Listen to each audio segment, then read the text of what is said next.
Hello guys, this is your friend and we are back with a new fanfic. Which is What If Naruto Got Taken In by the Hyuga? Part 1. And if you enjoy this fanfic then please press the like button and subscribe to my channel for more fanfic like this. And now let's start the fanfic. The Year of the Kyuubi. A great beast, a demon ravaged the lands. With a simple flick of its tail it could crush mountains or cause tsunamis. This beast was referred to as the Kyuubi no Yoko. It was also better known as the nine-tailed demon fox. It had destroyed several villages in its rampage of destruction and now it was headed towards Konoha, the village hidden in the leaves. Shinobi of this proud village rose to oppose this force of nature as best they could. Keep it away from the village until the Hokage can arrive. One of Shinobi yelled as several were driven back by the onslaught of the beast that appeared to be fueled by rage. We must hold until the Hokage arrives. Another Shinobi exclaimed. As the Kyuubi roared it sent trees hurtling towards the small group of men, some were killed instantly. Others were saved by the sound of a man yelling. Hakusho Kaden. A tree was shattered against a wall of chakra. Thank you Lord Hyuga. Hiashi Hyuga just nodded and swept his arms forward for the others to continue the attack on the Kyuubi as best as he could. Just then a call rang out, Lord Hokage has arrived. A man appeared riding upon the head of a gigantic toad with a scar on its left eye. The blond man had his hands across his chest. Leave now and do not come any closer great Kyuubi. I do not wish you any harm Kyuubi. The Kyuubi looked at the man with anger in its eyes and growled angrily. The demon stalked closer as the other ninjas retreated. 3 shinobi were not part of the group that were in retreat. Promise me that he will be thought of as a hero, and a savior of the village. I am sorry my friends, let not our sacrifice go in vain. He will become a great asset to this village. Make sure he makes it back to Kushina. Minato Namikaze, the 4th Hokage, yelled to the others below on the ground with tears streamed down his face. I am sorry my son. Minato then looked at his friends, specifically at Hiashi. Is the deal still on my old friend? I did hear that you are expecting a girl. Hiashi nodded and smirked at the question. It is our hope that they will be happy together my friend, you can be assured of that. You have my word that I will do everything I can for both Naruto and Kushina. An elderly ninja bowed his head and stated. You have my promise my friend. I will do what I can to make his life as bearable as possible. Sarutobi, the 3rd Hokage, stated quietly. Minato moved his hands through a series of hand signs and then exclaimed. Forbidden Art. Death Reaper Seal. A bright flash was seen and the Kyuubi's body appeared to no longer there. Minato collapsed on the toad's back. Both men on the ground jumped up and grabbed him, taking him carefully down to the ground. Thank Gamabunta for all your help. Minato exclaimed with labored breath. Gamabunta nodded his head and disappeared in a cloud of smoke. Both men kneeled over their dying Hokage. I hope the village will not hate him, for this was all I could do to save them and that is why I put my life on the line and that of my family. I did it so that the village would be safe. That is what the Hokage is supposed to do, right? Minato asked as he smiled and touched the cheek of a blonde child held by Sarutobi.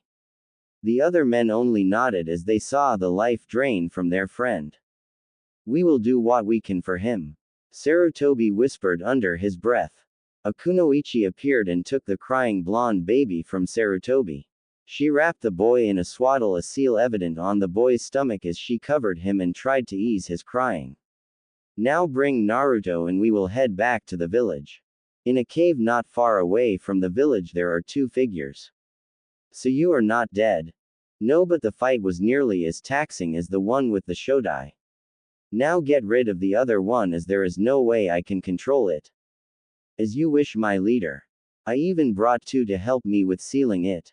A man with sickly white skin replied as both men began to laugh. They stood over the body of a lavender-colored fox that was as big as a horse. The sickly-looking man removed a fox statue from his pouch and performed several hand signs. The 2 bound men died as the fox disappeared and the statue began to glow. It is done, I am glad I left that pathetic village a while ago. So what do I do with this? He asked, holding the statue as the glow started to fade. Go make some money off it if you like, I don't care. Go and gain power and help me crush the village at a later date. Or if you think you can do it yourself, then do it. Both men laugh maniacally. 2 days later in the village council chambers.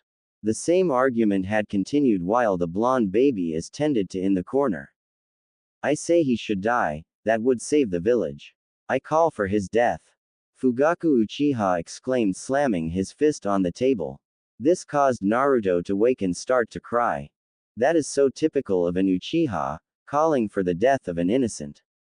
I for one will not stand for it. Hiyashi Hyuga yelled his reply. I agree that calling for his death is unreasonable. We should wait and see how he turns out. As an orphan we are compelled to save his life even if he carries the beast within him. Shikaku Nara proclaimed in an even tone. He saved and is saving us from the wrath of the beast, and you would repay him in the memory of our great fourth Hokage with the murder of a child. Choza Akamaiki asked. No matter what the origin or what they contain. All life must be given a chance. Evil children rise from good parents. This child could become a great person even with that great evil sealed inside of it. Sume Inuzuka proclaimed. He is a demon, he is no longer human. He is a Jinchuriki. He will not be respected nor accepted in this village. Baika Haruno exclaimed. He is abomination, and must be destroyed. Fugaku exclaimed angrily in agreement with Baika. You would dishonor the last wish of your Hokage. We also know about the link between the Uchiha and the Kyuubi. So if Naruto dies then so will both of your sons, Uchiha. Hiyashi retorted. You would dare compare that thing's value to the value of Uchiha children? How dare you? Fugaku yelled. Gentlemen, please, Sarutobi interrupts, let's not have a civil war between the great clans of Konoha. I am asking what the council will advise me on doing with the boy. The fourth said that he, the boy, should be seen as a hero. And killing a hero or a child in cold blood would not a proper reward for someone so young, or any hero for that matter. I would say that you are the monsters for calling for his death. Sarutobi's tone became grim. I assure you that no one is going to kill him or you and your clan will be paid dearly. As Hokage I proclaim this. Now, no one shall talk about the boy being the Kyuubi container or about what truly happened to any of the younger generation. Furthermore, you are now forbidden by law to speak of it. If you are talking to someone who has prior knowledge of this, or the boy is told by the standing Hokage and then wishes to tell another, it will be allowed. The only exceptions to this are Naruto and the standing Hokage. Do I make myself clear? Breaking this law will be punishable by death as it is now an ranked secret for the village. He scanned the room and got all nods. Most were grudging nods, but some were happier, such as Hiyashi, the Nara, and Akamaiki members. Now I am sorry to report that the boy's mother is no longer with us. We need to figure out what we are to do with him. We have several options. He could be put up in one of the great houses. There were several gaps, or we can have him put up in one of the orphanages. If a clan will not take him, let us call him by his name, Naruto Uzumaki. Also, because you are such a vocal proponent of killing Naruto, the Uchihas are excluded from taking him in. Will we have to send him the one of the orphanages? The Uchiha representative stood up. Are you insinuating that we would murder that thing after taking him in? Like we would ever take it, such an abomination. Sarutobi started to chuckle. Well, yes, I think I am. I will allow the Hyuga, Nara, Akamichi, Yamanaka, Aburame and Inuzuka clans discuss this. As the other do not seem to want Naruto. Why do keep calling that thing by a name? It is a monster and will grow up to destroy the village. I am leaving. The Uchiha yelled. That is the first good news we have had in the last few days.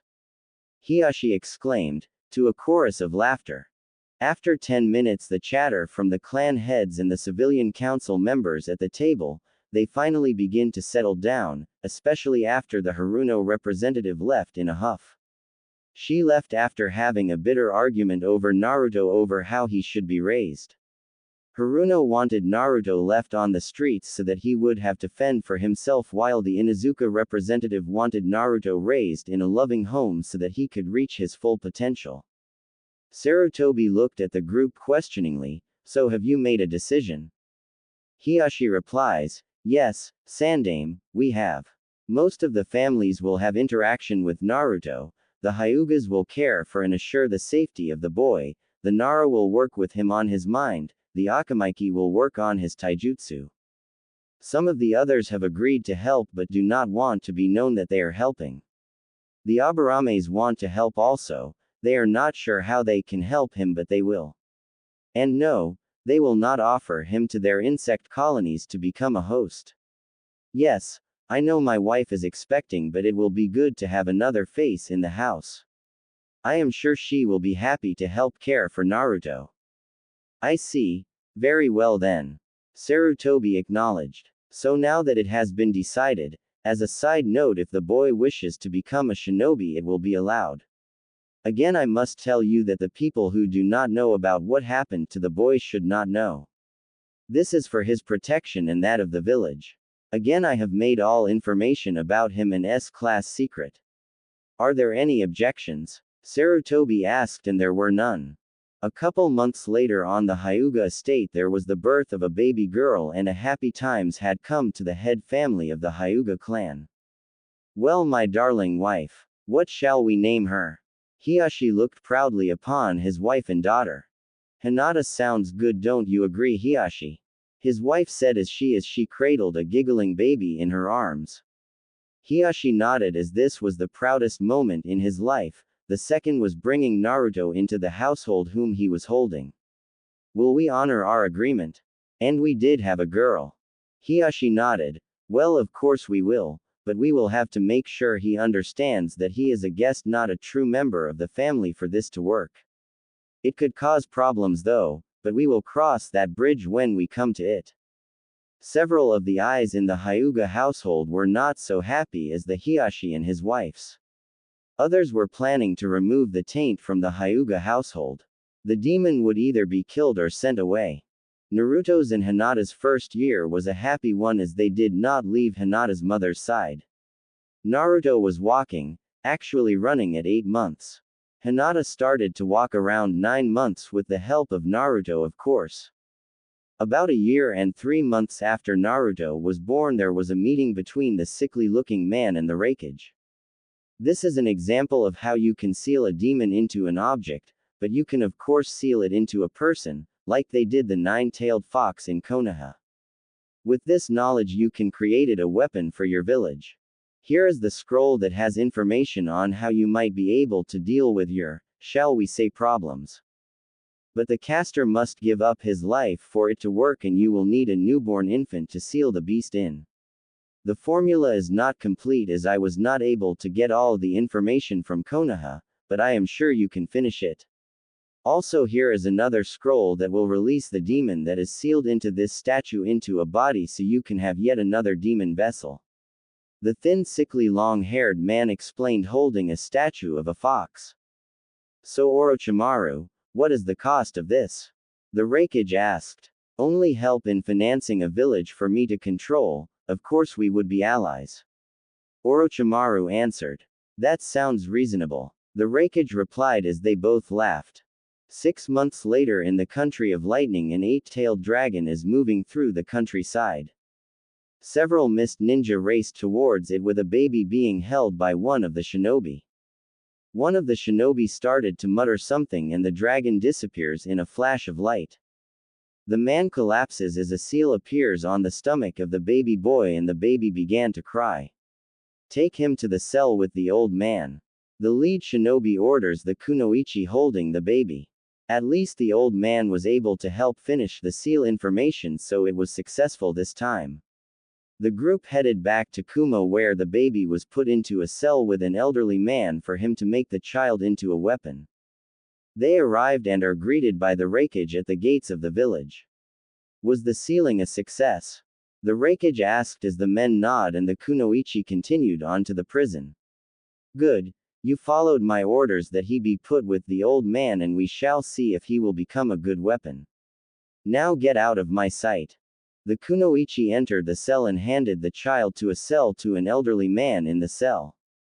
Take care of him and teach him what you know. The Reikage wants him to become a good weapon that we can use at a later date. We will be by later with some food for you and that creature.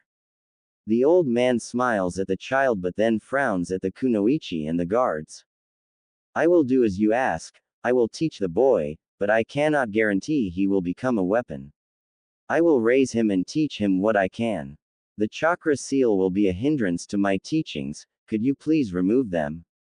The old man asked. No, we need to make sure that thing does not get loose. The woman answered. A year and a few months later, a giant two-tailed cat is destroying the countryside in the Lightning Country. A new group of lightning shinobi carrying a baby approached the cat. One of shinobi pulls out a scroll and began to read it. A flash of light appears and the cat is gone as a seal appears on the baby held by another ninja. The man reading the scroll collapses. The other shinobi gather their dead comrade and head back to Kumo with the child. Arriving in Kumo, they head to the tower of the Reikage. Better this time? The Reikage asks. The men nod their head and present the baby to the Reikage. Take it to my wife so that she can take care of it. We will try to learn from our mistakes as the other seems to not be able to take our training. We will send this one to school and see if she turns out differently. Tell all your men that she is to be treated more kindly than the boy has been. Do I make myself clear? The men nod and quickly leave the Reikage's office. In the private quarters of the Reikage's wife, a shinobi presents the baby to her. What am I supposed to do with this brat? Does he want to raise it as one of his own? The female shinobi nodded. Yes, my lady, he does. Those were his orders also. We were to instruct it on how to be a proper member of society. And it is eventually be to become a shinobi. This is his weapons program as we will be gaining more. I am told that in a year's time we may have another guest. Great, more beasts, just what we need. Well, take care of her, she will be shown the courtesies of being a member of the Reikage's family. The Reikage's wife exclaimed with a scowl. In a dark, dirty cell, an old man is playing ball with a young boy. Are you having fun, Shinbo? The old man asks. Uhu, yeds dada, more ball, Shinbo happily replies. The old man smiles and rolls the ball to the boy. I will teach you how to read and how to do seals. Doesn't that sound fun? Yeah, dada, fun, more ball, Shinbo replies. Naruto and Hinata had their first play time outside of the Hyuga compound. They traveled with Hinata's mother and several guards to the Nara estate. Naruto enjoyed playing with Shikamaru and the deer that seemed to be everywhere on the Nara estate. Hinata also enjoyed playing with the deer but mostly enjoyed spending time with her best friend Naruto. The Nara were surprised by the energy that Naruto seemed exude, it was infectious. Naruto with each visit began to believe that Shikamaru's mother was scary, but nice. Shikamaru could only agree. The next day Naruto and Hinata both got to play with the Inuzuka dogs and meet the youngest child Kiba. Naruto and Kiba seemed to get along like arguing brothers whenever Naruto and Hinata came over. Hinata would just giggle at their antics. Naruto never understood his visits to the Yamanaka residence other than he got to learn about plants. Hinata enjoyed these visits too. She was able to spend time with Ino and thus they became good friends. Inoichi would take Naruto aside for a couple hours then return and talk to Hinata's mother. It was always hushed whispers and that something was still asleep. Naruto never understood what they were talking about but he enjoyed the attention Inoichi would give him. Trips to the Akamaiki were interesting to say the best. Naruto and Hinata did their best to stay out from underfoot of the family of large shinobi. Choji and Naruto became fast friends as they would talk about what foods they liked. Hinata found these trips somewhat boring as there were few girls for her to play with and most were interested in food not girl things like dolls or clothes. About 6 months later in the village of Konoha is having a celebration and there are foreign shinobi, walking down the street accepting the accolades of the crowd, who have heard that the land of lighting and fire are now at peace. The head of the lightning village is greeted with much fanfare. Elsewhere in town, two small boys, one with blonde hair, the other with black, are being chased by several villagers. Why is that you are always chased, Naruto? It's like you have a sign pasted on your back saying, I am here, beat me. The Nara child complained. I don't know. Why you asking me? I am getting tired. Only a little farther then we will reach a safe place. Suddenly Naruto stopped and Shikamaru ran into him. We are in trouble now. Run, Shika. I will stop them from hurting you. Naruto said as he raised his arms in a defensive manner. The way was blocked by more angry villagers with sticks. They started to beat him, calling him demon. Shikamaru attempted to interfere only to be hit by a couple villagers, knocking him unconscious. After about 10 minutes of beating they are rescued. Hurry up and disable all of them. Take these to the hospital and notify the Hokage. Where are his guards? We are going to catch hell for this. A fox-masked man comments. Bring the villagers to Ibiki so we can figure out why they attacked him. Oh great, not only are the Hyuga going to be mad, the Nara will be too.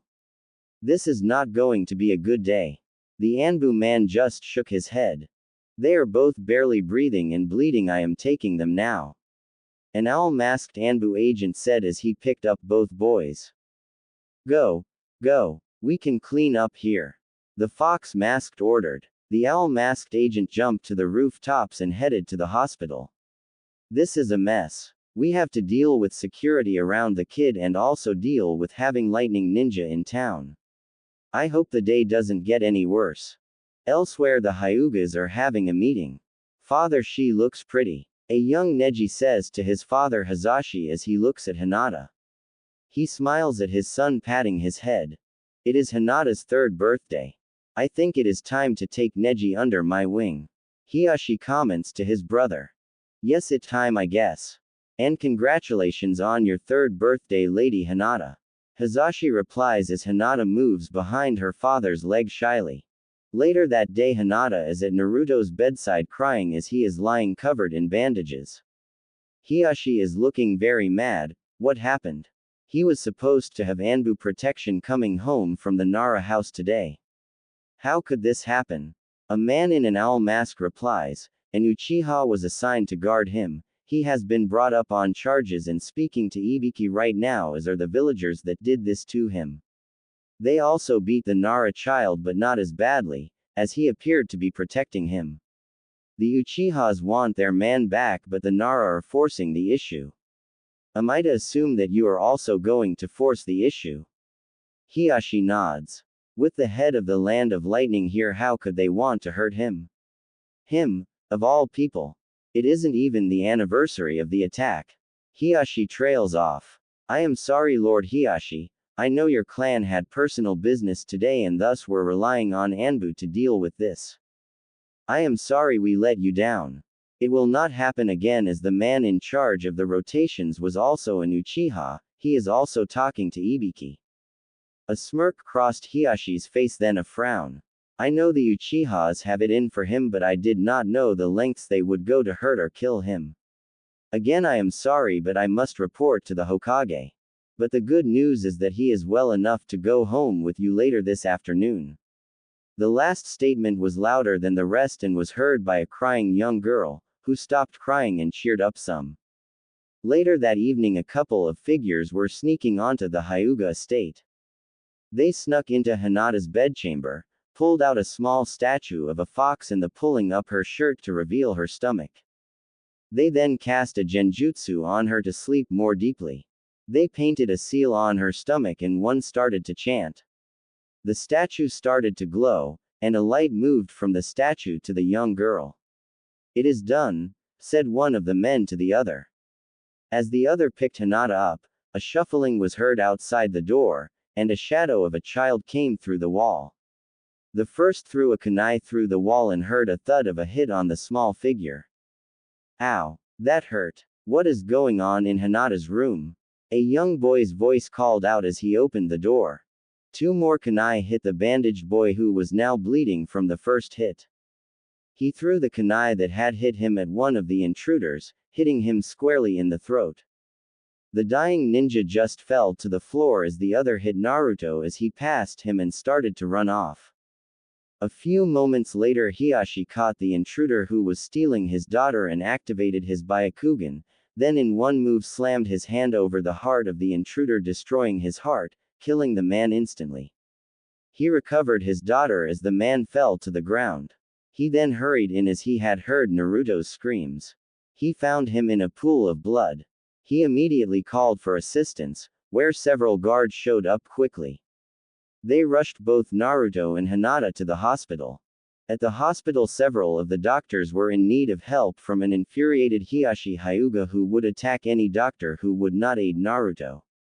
Helping Hinata was not a problem as she was an heir to the Hyuga family, but Naruto was the demon. Hiyashi would not have it, he wanted the boy treated. Finally, a few nurses got together along with a single doctor and treated the Naruto. They said that he should be dead but was not, and that they would treat him. It took several days before either of them would wake up, so as a safety precaution Hiyashi had them put into the same room together, as he had business to deal with. The intruder was the head of the Lightning Village. And there was still the burned scroll and the broken fox statue to deal with. Adding to that, his wife was not in the best of health. Hinata woke up first but did not feel well. She spent the first day awake watching Naruto just breathe. This seemed to relax her as she was not used to being in the hospital as a patient. He woke up the next morning as she watched him. He woke up with a start, startling Hinata. Hey, leave Hinata alone, ouch. Wait, I was hit by kunai. Where am I? Hinata blushed and laughed at Naruto's confusion but was worried about his saying someone had attacked him and her both. But felt very pleased that he tried to defend her. He seemed to realize where he was. Hey, am I back in this place again? Dang, I wish I wouldn't have to keep coming here. Then he noticed Hinata giggling. You're here too. He looked very sad and troubled, especially for a 3-year-old. Sorry. Hinata just giggled. She felt safe when he was near. The nurse soon arrived and saw that Naruto was sitting up. Well, young man, how does it feel to be a hero? He brightened at that comment. She then looked at Hinata. He saved you from being kidnapped. And it almost cost him his life. Hinata gasped and passed out. The nurse laughed. Naruto looked at her questioningly. Huh, you mean I saved Hinata?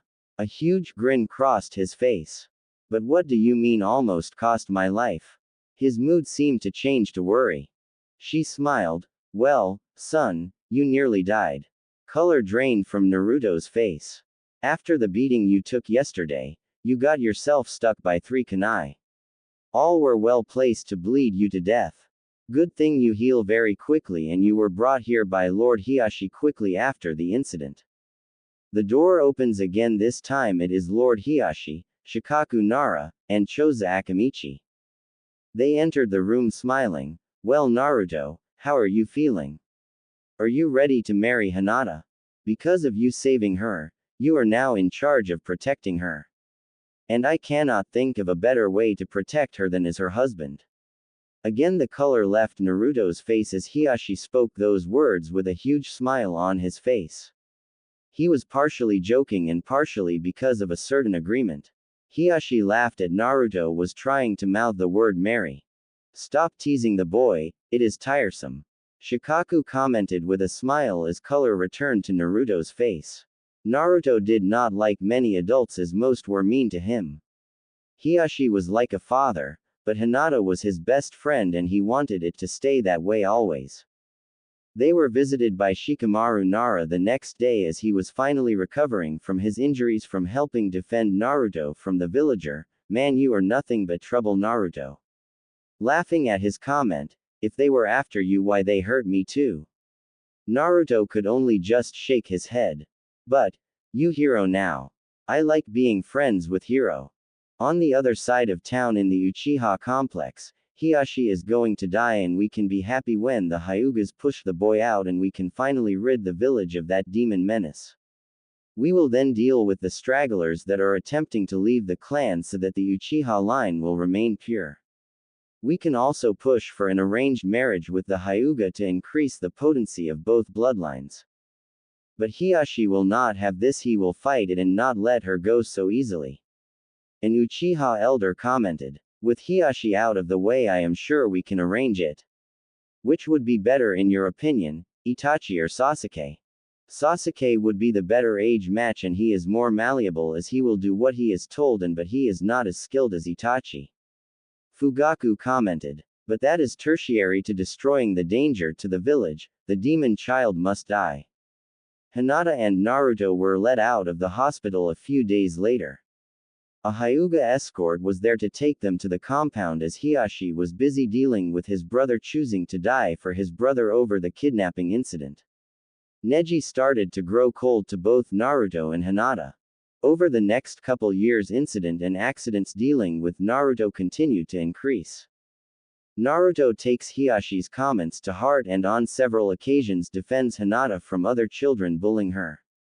He also defends others as they are picked on by bullies, earning him a reputation as a troublemaker.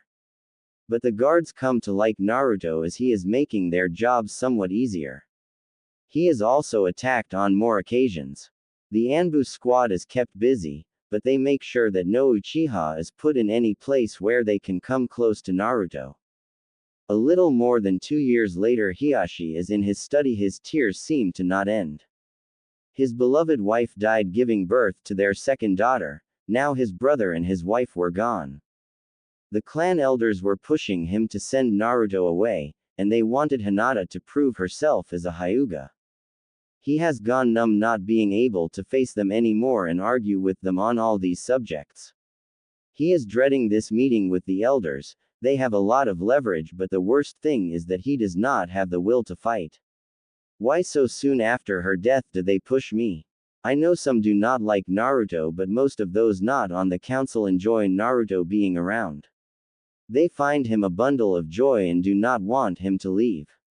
I am guessing that it is those who do not like change. An hour later he was in the Hyuga clan council chamber. Hiyashi, you will send Naruto away, he is distracting Hinata from becoming stronger. We cannot have our next leader be weak. All Hiyashi could do is just nod as he started to seal his emotions inside of him. Also you will forbid him from seeing her. This is the best for the clan. I know he has defended her a few times. Referring to the abduction and a few other incidents where Naruto had either saved or defended Hinata from other children. He must leave. We know it will be hard on him, but it will make them both stronger in the end. An hour later, Hiyashi is standing in front of Naruto and Hinata. Hinata, you will go to your room until supper. Naruto, wait here. We have some things to discuss. Hinata left not knowing what was going on, but complied with her father's wishes. Naruto, you are hereby ordered to leave the Hyuga compound and not to return until you are told you can return. You are also hereby forbidden to talk or approach Hinata unless you go to school together. Have I made myself clear? Naruto's shoulders slumped like the weight of the world had just been pressed down upon him. All he could do is nod as tears rolled down his face. He tried to speak but could not. His whole world had just been ripped out from under him. Added to that, the death of Lady Hyuga, who Naruto looked up to like a mother, died only a few weeks ago. He knew it was taking its toll on Hiyashi and Hinata. Why are they kicking me out? He could not understand. Hiyashi knelt down to look Naruto in the eyes. This is not because I hate you or even dislike you. There are other things involved in this. I will tell you later about them. Until then, be safe and try to be happy. I know this hurts, but there is nothing I can do at the moment. A couple men appeared out of a tree wearing animal masks. These men will escort you to the Hokage.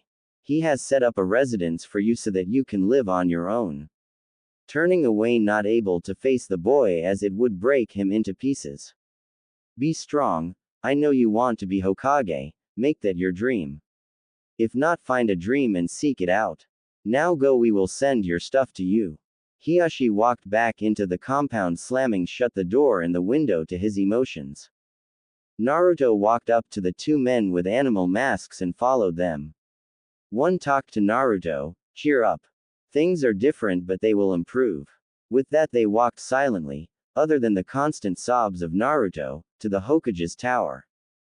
At the tower, Naruto went to the Hokage's office. There he saw Sarutobi looking over documents, not apparently noticing that Naruto and his escort had arrived. Naruto continued to cry as he had lost everything: his best friend, a man who he thought of like a father, the woman he thought of like a mother had died only recently. Nothing made sense. How am I to survive alone and with no one? Did Hiyashi hate me? No, he said he did not. But then why is he sending me away? What did I do wrong? Sarutobi finished the document he was working on and waved the escort away and moved over to Naruto and knelt down and gave him a big hug. This startled Naruto as he was deep in thought about what he was to do. Naruto, I know this is all confusing. And there is not much I can say. I am giving you an apartment to live in. You will be able to come and go as you please. Also, for the next couple years I am going to have a chunin come and stop by every few days to check on you and to teach you. This is to make sure you settle into your new place and are able to survive. When you are 8, I will let you enter the ninja academy. I will also come by occasionally as my work here permits. It is either this or an orphanage. I hope you understand that Hiyashi did what he had to do. We can discuss this when you are older if you like. These men will escort you to your new home. Good luck. I expect great things from you, Naruto. He hugged Naruto again and the escorts reappeared and walked him to a second-story one-bedroom apartment. It had a small kitchen, a refrigerator, a small couch, a small bathroom with shower, and in the bedroom there was a bed and a dresser. There was a note on the top of the dresser. The note read, Naruto, you will be given certain amount of money each month for food and clothing. Please use it sparingly. Hokage. The escort left him with a key to the apartment and told him to expect a visitor in the morning. Naruto went into the bedroom and lay down on the bed and cried himself to sleep. At the Hyuga compound, Hinata asked where Naruto was. He has been asked to leave. He has also been asked to not bother you anymore. An elder answered. The elder smiled with the last statement. This news devastated Hinata. She had lost her best friend and he had been told to not talk to her. Feeling hurt and confused, she ran as fast as she could to her room, closing the door. She then proceeded to cry herself to sleep. Why do they want you to go? Where are you?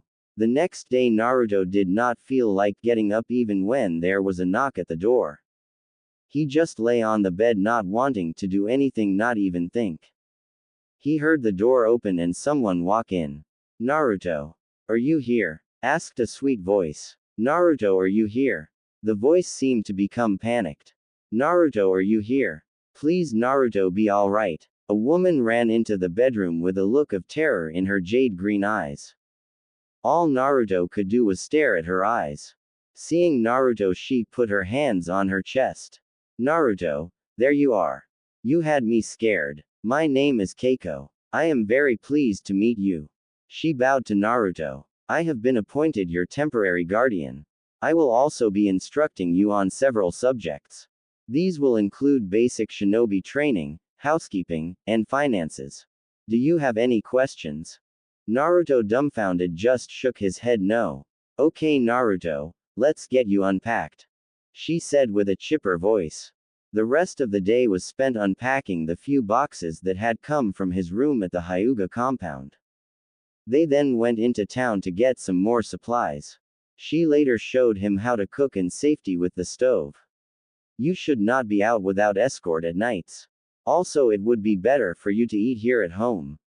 This helped Naruto over some of his sadness about the whole Hyuga issue. She left late that night. I will see you in a couple days. Let me know if you need anything. Until then, just stop by the Hokage's office, they know how to contact me. Goodbye Naruto and good night. That night he heard his door open and some voices, but he was groggy and did not realize that someone had entered his apartment and meant to do him harm. All he heard was, "Kill the demon." Then there was only blackness. He woke up at the hospital. Keiko and the Hokage were also in the room whispering something. He was only able to catch parts of what was said. He forgot what. Well, at least Kakashi was there in time. He is awake. We'll talk about this later. Hello Naruto, I hear you forgot to lock your door. Sarutobi said with a playful smile. Did Keiko forget to tell you to do that when you leave and when you go to bed at night? I am truly sorry. Keiko and I were talking and she will be staying with you for a couple weeks so that you can come up with a system of how you will learn to live in your new place and to keep any robbers at bay. I hear you can go home today. Naruto suddenly got a big smile. He then realized that the Hokage was talking about the apartment and he looked was very sad. The next couple weeks went by with no incidents. Keiko took him around to find things he needed and how he could get and use money. She taught him some basics for running and jumping so that he could run a little faster and also so that he could jump farther. When Keiko left after that, he felt so lonely. He did not sleep for the first night. The next day he followed his routine Keiko laid out for him. The following day was not as good as he followed his routine. He was attacked. The lessons Keiko gave him proved invaluable. He was knocked down and was beaten but was able to get up and run away from the attackers. While he did not like the beating, he learned to enjoy the chase. Especially the evasion of his pursuers. After a couple months he learned how to read the villagers, who would try to attack, who would shy away and who would just avoid him. Out of sheer boredom he started pulling pranks on a villager that he knew had beat him a couple times in the last couple months. While the pranks were simple, they were effective in getting the attention of said villagers. His first consisted of a bucket, some string and some water. A simple tripwire trick that would pour the water from the bucket on the head of the jerk who liked to hit him. Also he began to wonder why most stores would not let him shop there. He was not able to find very good clothing. He found a shop that had a supply of orange jumpsuits. He did like orange, and it got him more attention. He mostly ate at home, easy things to fix. He usually ate rice, ramen, a small serving of meat and some vegetable, but as few as possible. As time went on he went to great lengths to make sure his pranks got attention and that no one would ever get hurt. Keiko and the Hokage tried to tell him to calm down his pranks or stop them. He would explain that he was just getting even with the ones who keep on hurting him. Quietly the Hokage and Keiko were happy that he found a constructive way to express his feeling and did not want to kill those that would do him harm. About 6 months after starting his life on his own, Keiko and Naruto were walking in the park near the lake. They were suddenly attacked. Keiko told Naruto to run, and he did. All he could hear after her screams were his heartbeat and the steps of someone pursuing him. He felt sharp pains in his back but continued to run, towards the hospital, which was the closest place he knew was near. As the hospital came into sight, a masked figure appeared in front of him. Naruto was feeling very weak and gave up as he could not fight or evade this person. So he gave into the tired feeling that was enveloping him. He collapsed into the arms of said masked man. The man immediately took a shuriken to the mask. He returned the attack, killing the attacker. Then lifting Naruto gently he moved to the hospital. The mask was broken over what would be the left eye. The shuriken had glanced off his headband. As Kakashi entered the hospital, a nurse immediately took Naruto and put him on a gurney. The nurse carefully removed the shuriken and kunai that were in his back. She then put bandages on the wounds. After taking care of Naruto, the nurse turned to Kakashi. Okay, what happened? Keiko and Naruto were ambushed. We were able to take out all but one of the pursuers, but they got Keiko in the process. I lost one of my men also, but we were able to take out all of them. I wish no one would have gotten hurt, but this was all we could do. Kakashi explained as he removed his mask, showing blood running down his left cheek. I also got hit. Good thing I keep this over that eye, pointing to his headband. or I would also be dead, and so would Naruto. Here, let me check this out. Kagome, send word to the Hokage that Naruto has been attacked again, but this time it was serious. Now let me take a look at you. Naruto will be alright, he was able to minimize the places he was hit so they are not life-threatening. She dressed Kakashi's wounds and they waited for the Hokage to arrive. The Hokage arrived in a very bad mood. Kakashi, what happened? Where is Keiko? Who is protecting the boy? We were attacked, she is dead, and I want to protect him.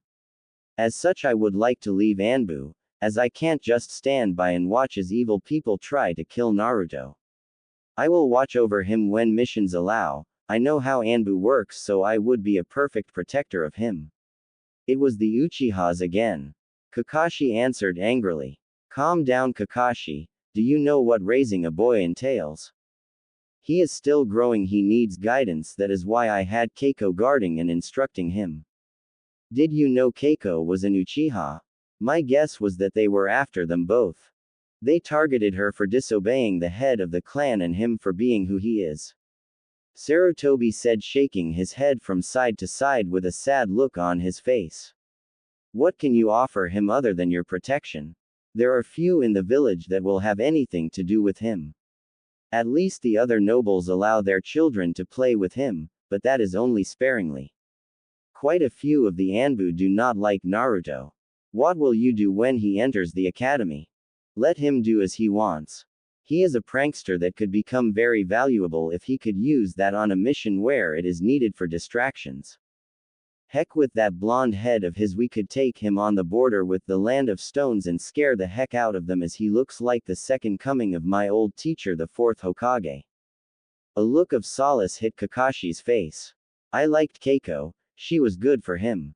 She was probably one of the few Uchihas that cared, like Obito. Kakashi added sadly. I will let him be on his own when he enters the academy. I will train him with the information he will need. I will not teach him jutsu, but I will also not leave him unprepared for life at the academy.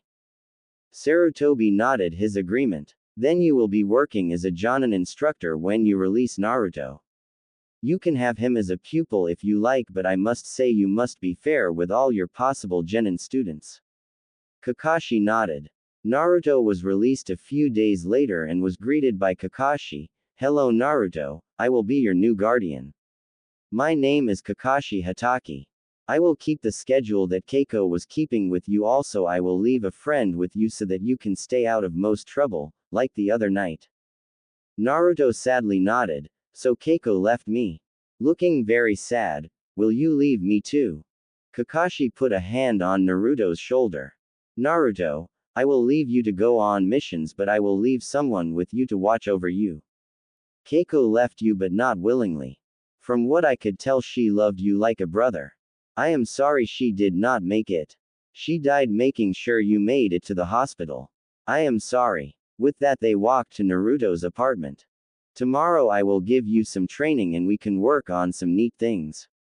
Sound good? Kakashi asked as Naruto just nodded and walked with him to his apartment. Kakashi walked Naruto home. Naruto unlocked the door and went in. He turned to Kakashi looking drained. Good night, Kakashi. I will see you in the morning. Naruto then locked the door and walked off to bed. He cried himself to sleep, not wanting to let go that Keiko would not be coming back. The next thing he knew, there was a knocking at the door. Naruto, are you awake? Naruto, are you okay? He heard Kakashi yelling from outside his door. Naruto got out of bed and walked to the door. He opened it smiling. This disturbed Kakashi to no end, but looking deeper into his eyes he could see the pain that Naruto was hiding. Well, good morning, and I am glad so see you looking so bright and chipper. So are you ready to learn how to be a ninja? Naruto nodded and looked like he was ready to bounce off the walls, but Kakashi saw that this was not the truth as seen in his eyes. Yes, Kakashi, so we are going to get to play with some kunai and some shuriken. Kakashi smiled behind his mask. No, Naruto, we are not going to work on your weapons training as of yet. We are going to work on your personal training. We are going to get you into better shape. Have you had breakfast yet? Naruto shook his head. Okay, I will take you out to breakfast and we will then get started on physical training. I am sure you want to be strong as a prospective ninja. Am I correct? Naruto nodded agreement. Okay, let's head to my favorite breakfast buffet. They walked quietly down the streets of Konoha, Naruto smiling the whole way. Kakashi watched the reactions of the people as they passed. Most were looks of either anger or disgust, some were of even hatred. There were a few and only a few that looked at the boy in his charge and smiled or acted indifferent. Boy Naruto, you have your work cut out for you. Just as the thought crossed his mind, he felt a twinge of killing intent and he intercepted a kunai while faking a stumble. That was close. Wow, I should watch where I am going. Stumbling over a rock, how silly of me, a Jonin. He hid the weapon quickly in his weapons pouch to be later looked at to find out who had thrown it. How can you be a Jonin if you stumble over a rock that isn't even there, Kakashi-san? Naruto replied with a chuckle. Not even aware that Kakashi had intercepted a dangerous weapon aimed at Naruto. Stopping in front of a restaurant, Kakashi states, well, here we are. Let's go inside, shall we? Naruto nods agreement. They are stopped by the host of the restaurant. You, sir, may enter, but that demon may not. A look of utter disgust on his face. Oh boy, here we go. Kakashi rolled his eyes and moved closer to the host. You will let us eat here, or by Kami I will make sure there is a scene. I also will make sure that the insurance does not pay and you are brought up on charges of breaking the third's law. Do I make myself clear? Kakashi threatened as the host nodded. The host started to sweat very profusely. As you wish, sir. Will you gentlemen come with me? He led them to a booth back in the corner where the guests could not see Naruto. This will be fine. Also, I would like fast service so we will not disturb your other guests too much. We have places to go and things to do. So make it fast. With that, Kakashi ordered breakfast for them both, making Naruto a little annoyed that he was not getting ramen. They finished breakfast with little incident and did not have any more problems with the service. They left as Kakashi walked with Naruto around the park for a couple hours. Naruto was starting to get tired but was enjoying having time with someone who seemed to like to be around him. Kakashi was not sure why the child was getting such a bad rap. He knew about the sealing of the Kyuubi, but the looks and the anger thrown at the boy was disproportionate for what he had done so far. The pranks were harmless, other than ego bruising or would embarrass them. Heck, Kakashi even found some of the pranks amusing. And over the next few months he watched as Naruto would plan and execute elaborate pranks on those that had hurt him. Kakashi became somewhat annoyed when he had to kill a couple other Konoha ninja to protect Naruto. As the months pass, Naruto starts to learn writing and reading. He also learns how to mold chakra.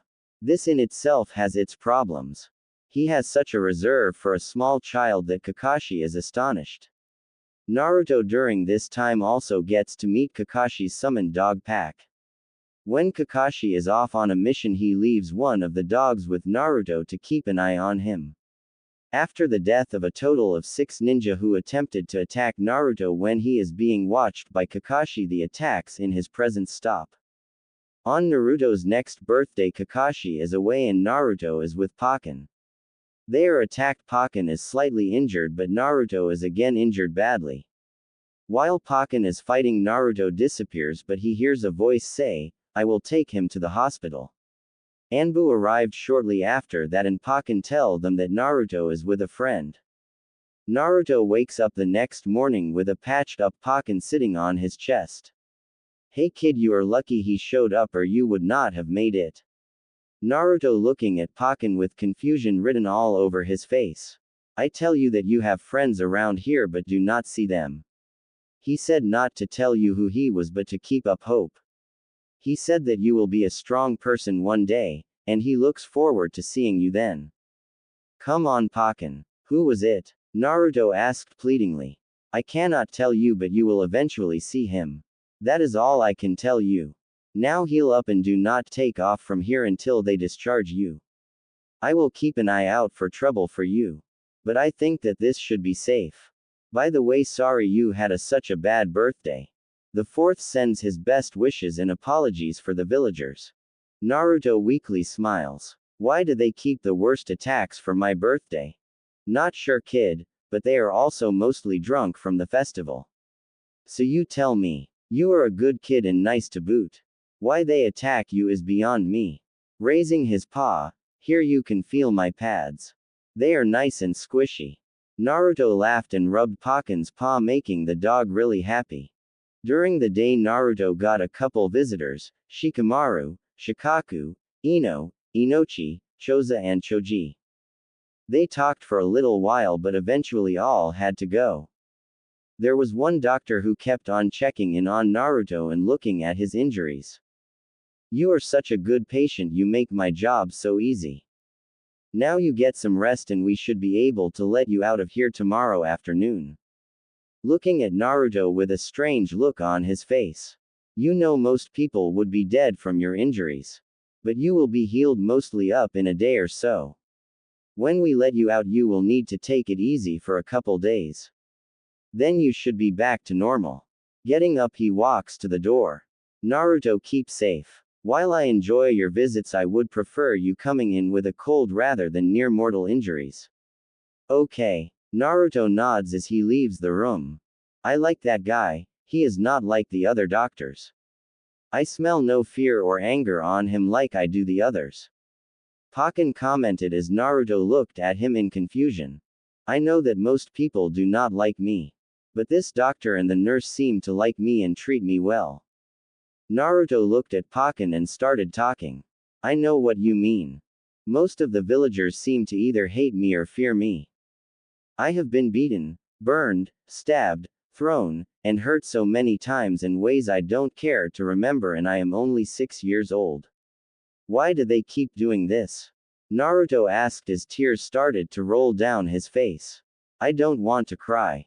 But everyone hates me and most want to see me dead. Why? Why do they hate me?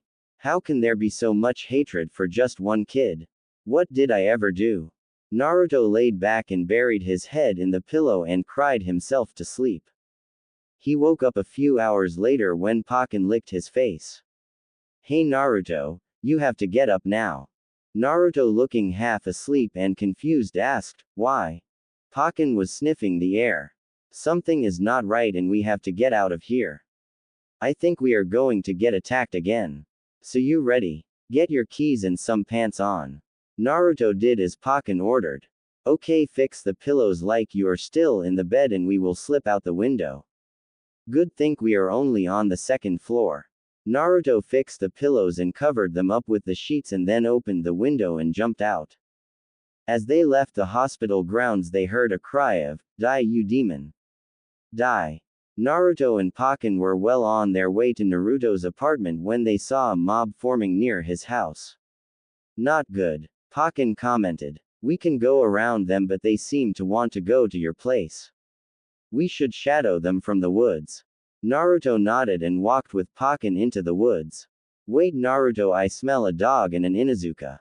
Greetings little one. A feral-looking woman was standing in front of them. No need to worry Naruto and Pakin. You are with friends. Naruto then noticed a large gray and white wolf with an eye patch.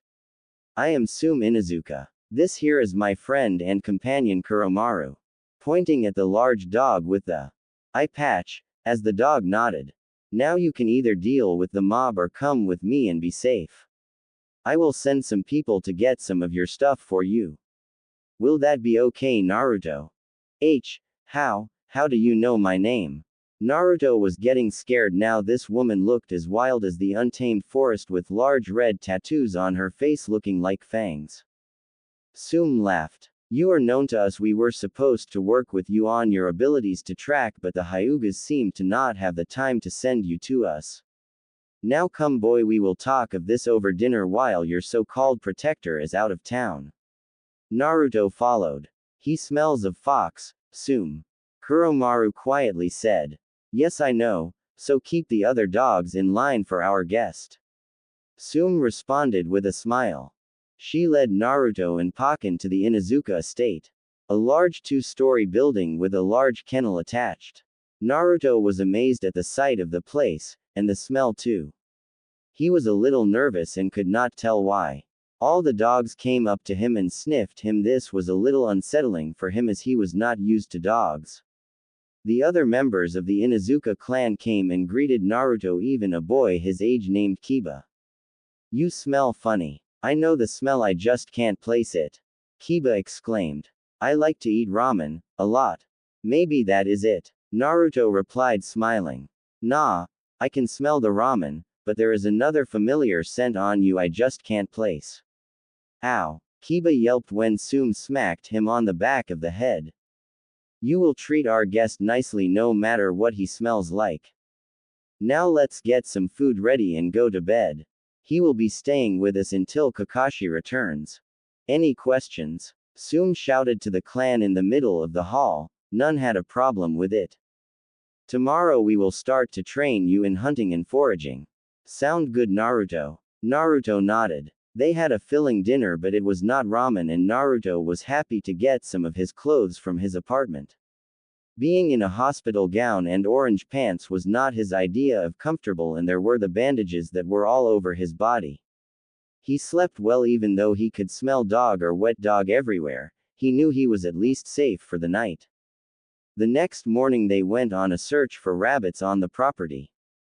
For some reason Naruto was able to find them more easily than the dogs. He just seemed to be able to tell where they were. Naruto stayed with the Inuzuka for another week before Kakashi returned.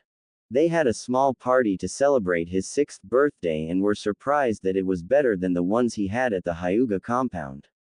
Kiba and Naruto got along famously and started to have mock fights with each other, neither winning, as the whole idea was to have fun.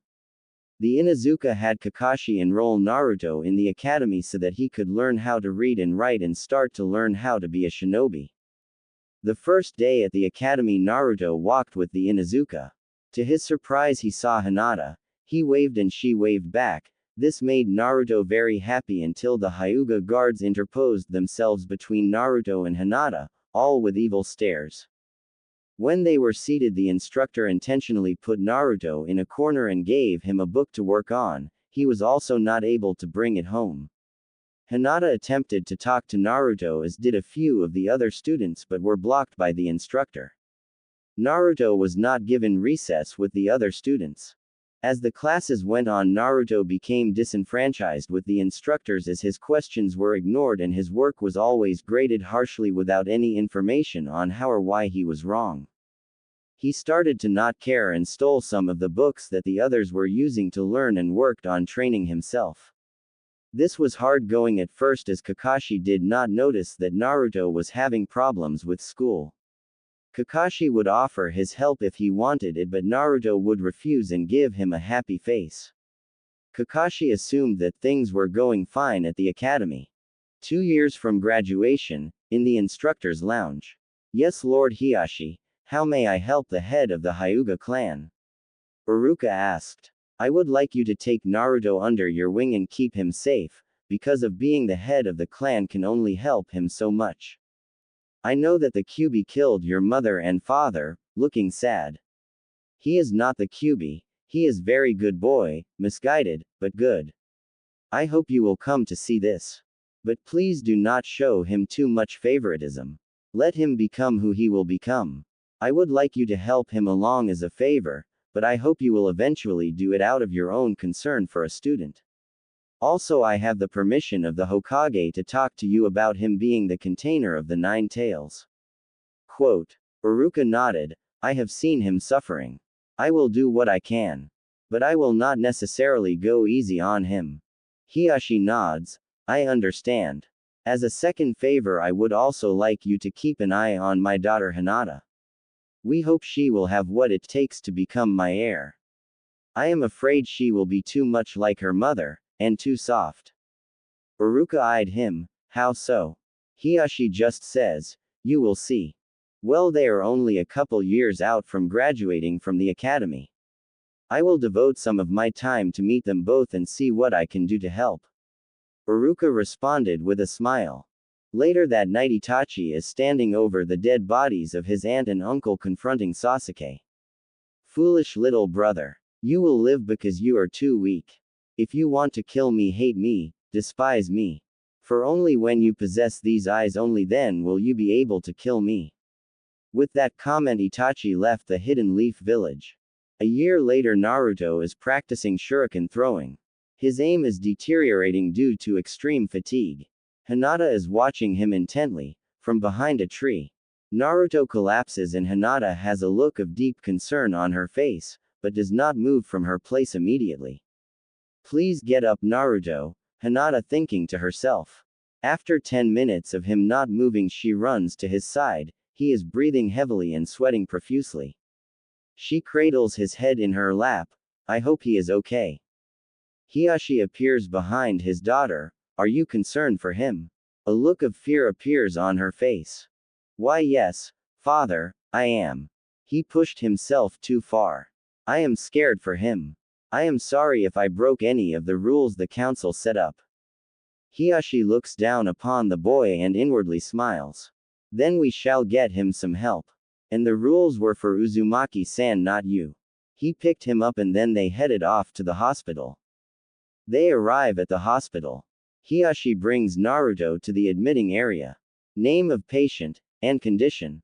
The nurse asked. Naruto Uzumaki, extreme fatigue and minor cuts. Several of the nurses gasped at the name, one just smiled. The smiling nurse took Naruto from Hiashi's arms, exclaiming, "Back again, are we, young man? Whatsoever are we going to do with you?" She carried him to a waiting gurney. Hinata watched with deep concern. She then looked up at her father's reassuring smile. He is in good hands now. Let's go home. She smiled and nodded agreement.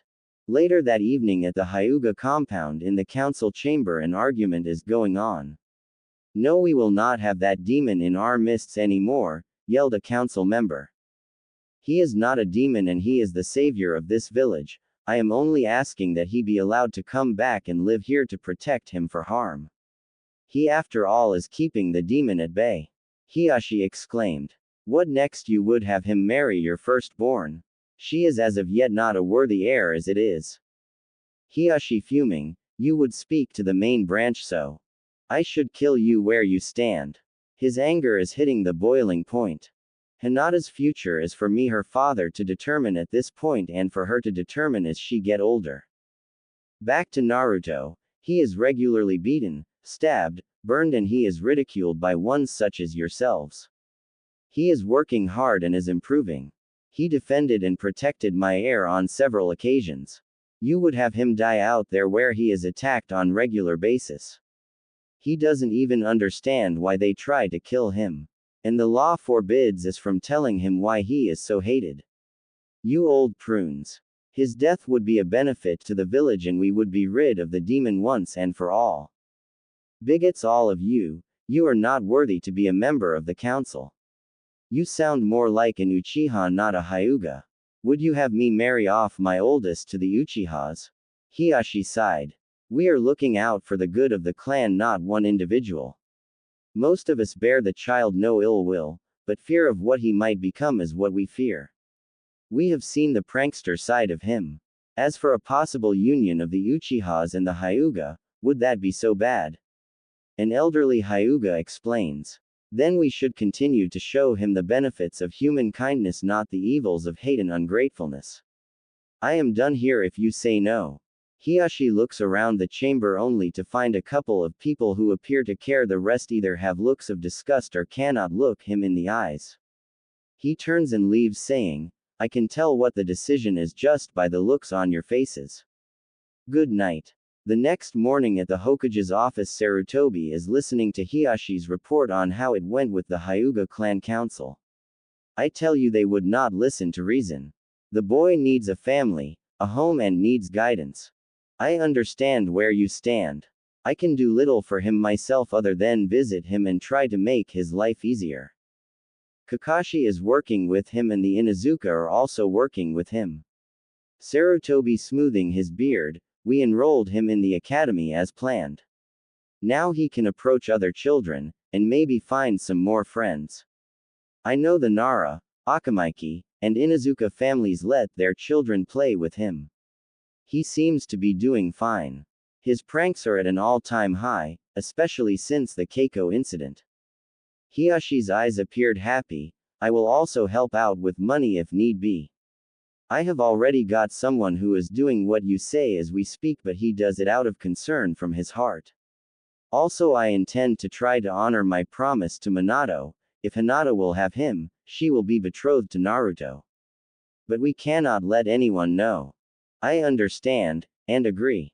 That is good, you are giving her a choice in the matter. Oh, I am not giving her a choice, she has already made it.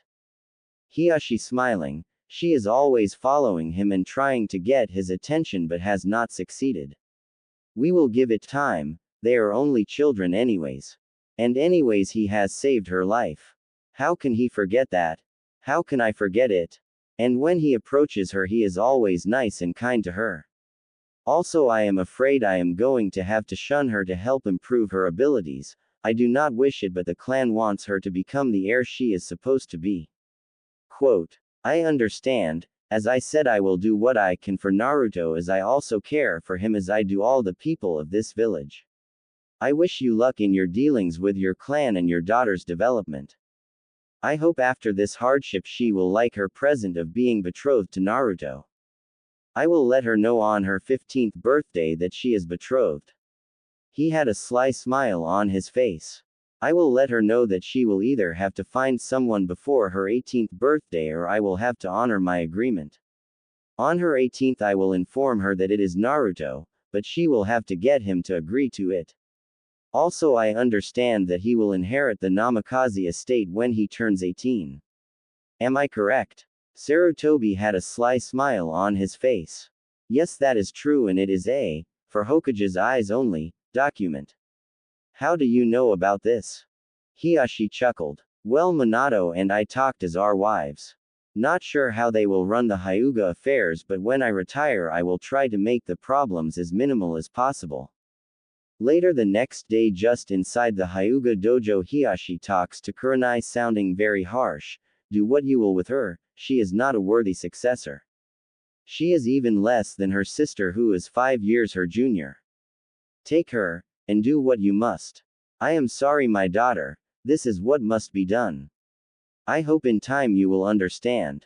Kurenai was not looking happy. As you wish, Lord Hyuga. I will do what I can. Exiting the dojo, she sees Hinata looking very sad. What a jerk. I will do what I can for you, Lady Hinata. A little over a year later, has us following Naruto as he is chased by a couple Chunin. You can't catch me, Naruto yells while jumping from roof to roof. Naruto! Yell his pursuers. Inside, an elderly man is painting but stops as hears approaching footsteps. Lord Hokage! Lord Hokage! Sarutobi looked annoyed at the disruption while he was painting. What is it this time? And it had better be important. Grimacing, and don't tell me it's Naruto.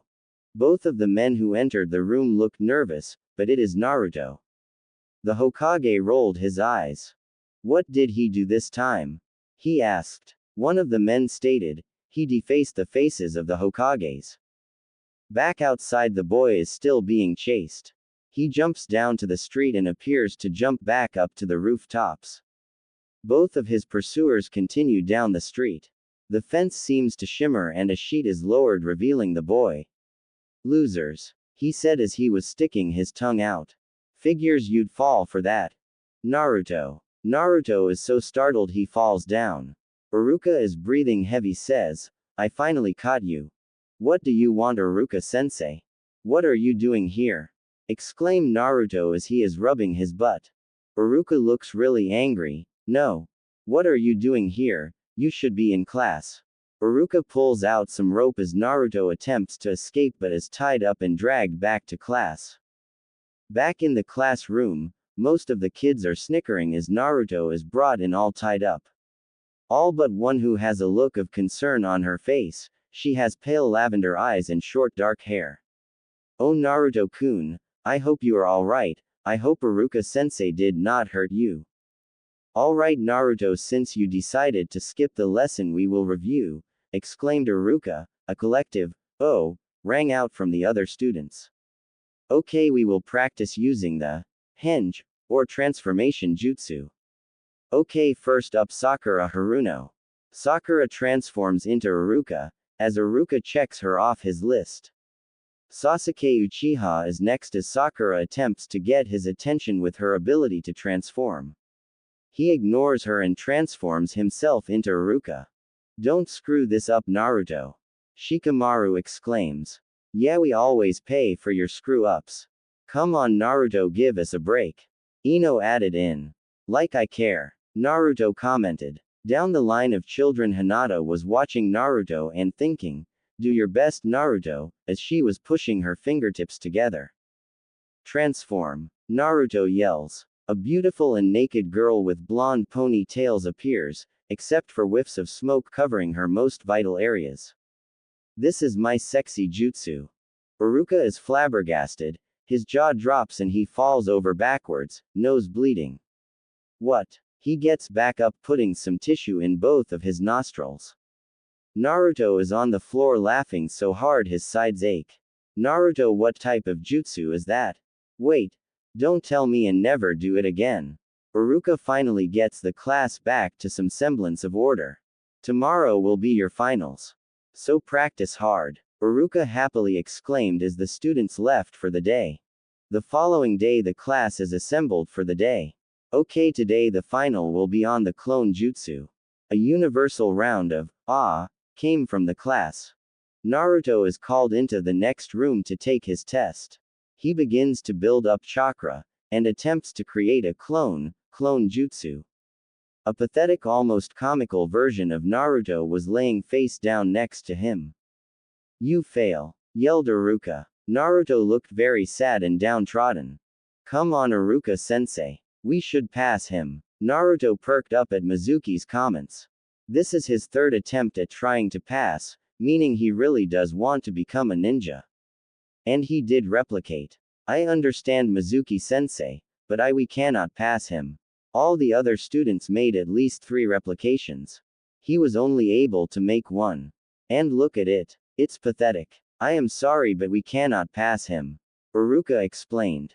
Outside of the academy, children are celebrating with their families as they graduate ninja school. Off on a tree swing, Naruto sits side saddle, looking very depressed. Look at him, at least he didn't graduate.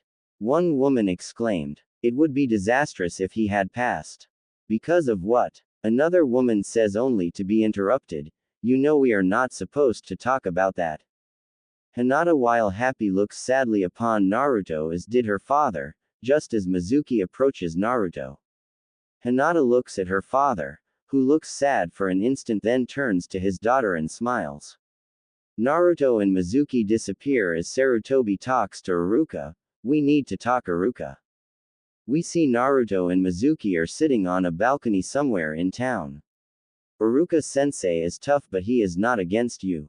He is just hard on you because he wants you to be strong with all his heart. Naruto perks up at Mizuki's comment, but you know there is another way to graduate. I could tell you about it if you are interested in listening. Naruto's eyes lit up with there being an alternative way to graduate. Later that evening at his home, Iruka is remembering the night of terror 12 years ago and is shaken from his memories by a hard knock on his door. He gets up and finds Mizuki waiting. It's Naruto. He's stolen the scroll. You don't mean the scroll of sealing, do you? Iruka questioned as Mizuki nodded. In the woods in a training ground near a shack, Naruto has a scroll and is opening it. Now let's see. Multi-shadow clone jutsu. Ah, man. I would have to be a clone jutsu, my worst jutsu. Unknown to Naruto, someone is watching him. What are you doing, Naruto? I am sorry you did not pass. I wish I could have helped you study so that you could have passed. But I am not strong enough, even though I know you are strong. Hinata continued to watch from a distance as he keeps on trying to do the jutsu. She continues to watch as he nears exhaustion, and starts to move out to talk to Naruto, but notices someone coming, so she returns to her hiding spot. Iruka stands over the tired Naruto. Found you. Wow. Iruka-sensei, you found me fast. I was only able to learn 1 jutsu. Naruto happily explains. Wow, he has been training. I can tell. Iruka thinks, what do you think you are up to? Well, you're going to let me pass if I can show you this killer jutsu I learned, Naruto happily exclaims. What do you mean, let you pass? Iruka questions while still breathing hard. Well, if someone learns a jutsu from this scroll they automatically pass, right? Hinata thinks, could it be possible to pass another way? No, I am sure they would not do that. Iruka looks confused, asking, who told you that? Mizuki-sensei. Why? Naruto now is beginning to feel confused and worried. Iruka feels strong killing intent and suddenly pushes Naruto to the side yelling, look out. He is hit by a dozen kunai. Naruto looks on as his sensei is now bleeding from several wounds, the smell of blood and killing intent is thick in the air. I should have known, Mizuki. I should have known you were after the scroll of sealing. Naruto run away, don't let Mizuki have the scroll of sealing. All Naruto could do is look on in horror as his two sensei fought. Naruto, give me the scroll, Mizuki said calmly. It's a lie, yelled Iruka. Hinata was also struck with terror, not understanding what was going on and why her sensei were arguing and what it had to do with Naruto. A lie, I'll tell you about lying. They have been lying to you all your life, Naruto, Mizuki explained only to be interrupted by Iruka. You can't. It's forbidden. Mizuki ignoring Iruka. 12 years ago the Kyuubi was sealed inside you, Naruto. You are the nine-tailed fox. You are the demon. Now die. Mizuki pulls a large shuriken off his back and throws it at Naruto. Hinata at first is filled with fear. No, Naruto is too kind to be the Kyuubi. I don't believe it. Someone must stop it. I love you. Please don't die. She collapses and starts to weep uncontrollably. Naruto starts to scramble away only to falter. Get down, Naruto. Naruto attempts to cover his head waiting for the end. He hears the shuriken hit something but does not feel anything. He slowly turns to see Iruka kneeling over him, in obvious pain. Why? All Naruto could say was, because we both are alike, you and I didn't we both know the pain of not having parents. When my parents died I tried to hide the pain by becoming the class clown, and my grades started to suffer. The loneliness was so unbearable. I know that feeling. And I could have been there more for you. I am sorry, Naruto. The pain was welling up in Naruto, so all he could do is run. Naruto. Iruka reaches up calling to him, silently pleading with him to not run. Mizuki jumps down and dodges the large shuriken that Iruka pulled out of his back and threw at Mizuki. You know what is going to happen. Once he gets his mind made up, nothing can change it. He is going to pour all his rage into the scroll and then he is going to destroy the village. After I kill him I am going to come back and finish you off, you weakling Iruka. Mizuki says laughingly. Hinata finally gets control of her feelings. I must help Naruto. He is hurting. There must be something I can do. But I am too weak to fight Mizuki-sensei. What can I do? She looks back the area where fighting had occurred and only a blood stain remained. Naruto is jumping through the trees and suddenly Iruka appears near him. Mizuki was lying. Give me the scrolls, Naruto. Naruto changes direction and rams into Iruka. On the ground Iruka asks, how did you know I was not? Changes to Mizuki, Iruka. Naruto sits down and pulls the scroll off his back. He then transforms into Iruka. Because I am Iruka. Why are you protecting him? He is a beast. Mizuki accused. How's that? Questioned Iruka. He'll pour all his rage into the scroll and destroy everything. Hinata quietly gasped, wanting to go comfort Naruto. Hiyashi further back was just shaking his head as he listened to Mizuki. You have not a clue about the boy. I hope he proves you wrong and I do not have to interfere. You're right. Iruka agrees. Naruto thinking. So it's true. Iruka-sensei never believed in me. He thinks I am some kind of beast, some kind of freak, while he continues to cry. That is how beasts are, but that is not how Naruto is. Naruto suddenly realizes that Iruka does care about him. He's nothing like that. Naruto is one of a kind. He works hard, puts his whole heart into it. Sure, he messes up sometimes. And everyone jumps on him. But his suffering only makes him stronger. That is what separates him from being a beast. So you're wrong, he's nothing like the nine-tailed fox. He is Naruto Uzumaki of the village hidden in the leaves. Huh, you really think I believe that drivel? Iruka, I was going to save you for later, but I changed my mind. You're finished. Pulling the second large shuriken off his back and spinning to get ready to throw it. He is suddenly hit in the gut by Naruto.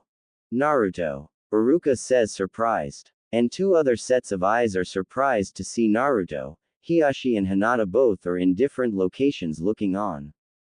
Not bad for a little punk, Mizuki exclaims as he stands up. Hinata yells in her mind, be careful, Naruto. As Hiyashi thinks, we shall now see if I was right or the council was right. Please, Naruto, prove me right. If you ever lay a finger on my sensei, I'll kill you. Naruto says angrily. Such big words, I can completely destroy you with just one move. Mizuki retorted. Take your best shot, fool. I will give it back to you 1,000-fold. Naruto boldly declares. Let's see you try, show me what you can do, nine-tailed fox.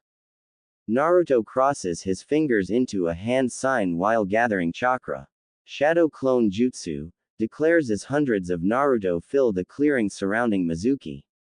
Come on, if you are not going to come to me, I am going to come after you. All onlookers are stunned. Those aren't illusions, those are actual clones. He's mastered an extremely advanced jutsu. Iruka smiled with admiration. Hiyashi turns with a smile. Good job, Naruto, I expect to see good things from you in the future.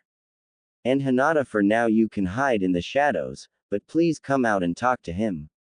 He could use your companionship.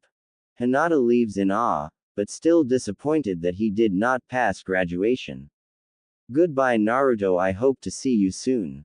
Naruto proceeds to charge with his clone army and pummels the confused Mizuki.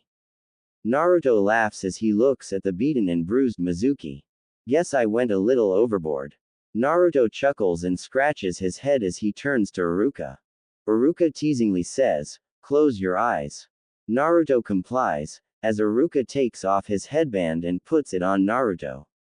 Okay, you can open your eyes. Naruto sees a smiling Iruka, minus his headband, you graduate. Yeah, thank you, Iruka-sensei. Tackling his teacher. Naruto, let have some ramen tonight. Tonight I will take you out for ramen to celebrate. From here on out it will only get harder, but if I tell you that now it will only ruin the moment. Maybe I will tell you later. Iruka thought. Dawn came to the forest, shining a new day on Naruto and his future. Naruto arrives early to class. Shikamaru notices him and asks, why are you here? Naruto quickly explains as he is noticed by a certain dark-haired girl. I graduated, see Shikamaru. See, a regulation headband. Shikamaru just shakes his head and puts a, whatever, look on his face. Hinata's heart soars with his words, I am glad we will not be separated, congratulations, Naruto. Naruto walks over and takes a seat close to Sasuke, but not noticing that he was there. Sakura and Ino both enter the room somewhat out of breath. Sakura notices Sasuke and smiles. Naruto, noticing Sakura, thinks, there's Sakura, hey, she is smiling at me. As she approaches he says, hey Sakura. She shoves him out of the way, exclaiming, out of the way. Naruto is left on the floor nursing a bruise on the head and one in the ego. Sakura starts to prattle on to Sasuke, who seems to want to ignore her. Naruto jumps up on the desk in front of Sasuke, eyeing him. What do they see in him? He is not so great. Sasuke notices him and just says, what loser. This infuriates Naruto even more, looking at Sakura then back at Sasuke. The girls are gathering near the desk and start yelling, stay away from our Sasuke. Another student bumps Naruto, who then accidentally kisses Sasuke. Both realize this and start coughing and spitting at this incident. But the girls are not happy that Naruto took Sasuke's first kiss, as they wanted that privilege. Naruto feels a strong killing intent. Looking over at the girls, they are all mad and Sakura is cracking her knuckles. Naruto, the girls proceed to pummel him. In the Hokage's office, the Hokage has several Jonin assembled and starts to talk about the teams. There goes Naruto again in the middle of trouble as usual. A group of Jonin looked on as Naruto was pummeled by the girls in the class. The crystal ball then moves on to Sasuke, as he contemplates who is being shown. May I have Naruto on my team? Kurenai asked. As there seems to be some bad blood between the Uchiha and Naruto, also it would help my team out having someone with his attitude and abilities if what Iruka said was correct. Sarutobi pondered the information for a moment. Okay, are you sure? He can be quite a handful. Kurenai nods. Kakashi, would you have any problems with trading Kiba Inuzuka for Naruto? Kurenai asks. No, not really. Heck, it might even improve their chances of making the cut. Sasuke will be enough of a handful without having the Uchiha's biggest enemy on the same team. I am not even sure that he knows why he does not like Naruto.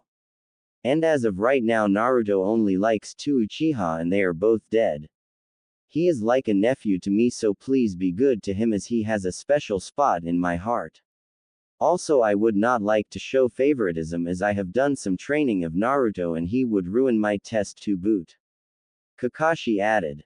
Iruka enters the classroom. Okay, settle down. We will now place you on teams. The students started to get seated. Team 7 will be Kiba Inuzuka, Sakura Haruno, and Sasuke Uchiha. Kiba and Sasuke rolled their eyes as Sakura cheers. Next, Team 8 will include Hinata Hyuga, Shino Aburame, and Naruto Uzumaki. Hinata looked very happy, Shino impassive, and Naruto slightly let down by the news. Team 10 is Ino Yamanaka, Choji Akamaiki, and Shikamaru Nara. Ino also looked less than pleased with her team. Why do I have to get stuck with you and Food Boy? Ino asked Shikamaru, why not Sasuke? Luck, I guess, Shikamaru quipped. Why is it that jerk Sasuke? What is it with him anyways? Oh well, who can figure out girls? Hinata looking at Naruto as he disappointingly stares at Sakura. I am glad we are on the same team, Naruto-kun, she exclaims quietly. Naruto turns and changes his sad face in an instant to a great big grin. You know it, Hinata. We will be the greatest team. She knows this is an act, trying to cover for him not being on the team with Sakura. Yay, at least I don't have to be a team with that jerk Sasuke. I suddenly feel killing intent. Hinata closes her eyes as Sakura, who has moved behind Naruto, slams her fist into the back of his head, which bounces off the desk. What did you say, Naruto? Sakura angrily asks. His head slowly rises from the desk with blood flowing from his lip and nose. Please Sakura, Hinata starts to whisper. Please refrain from injuring my teammate before we have gotten to know him, Haruno, Shino interrupts.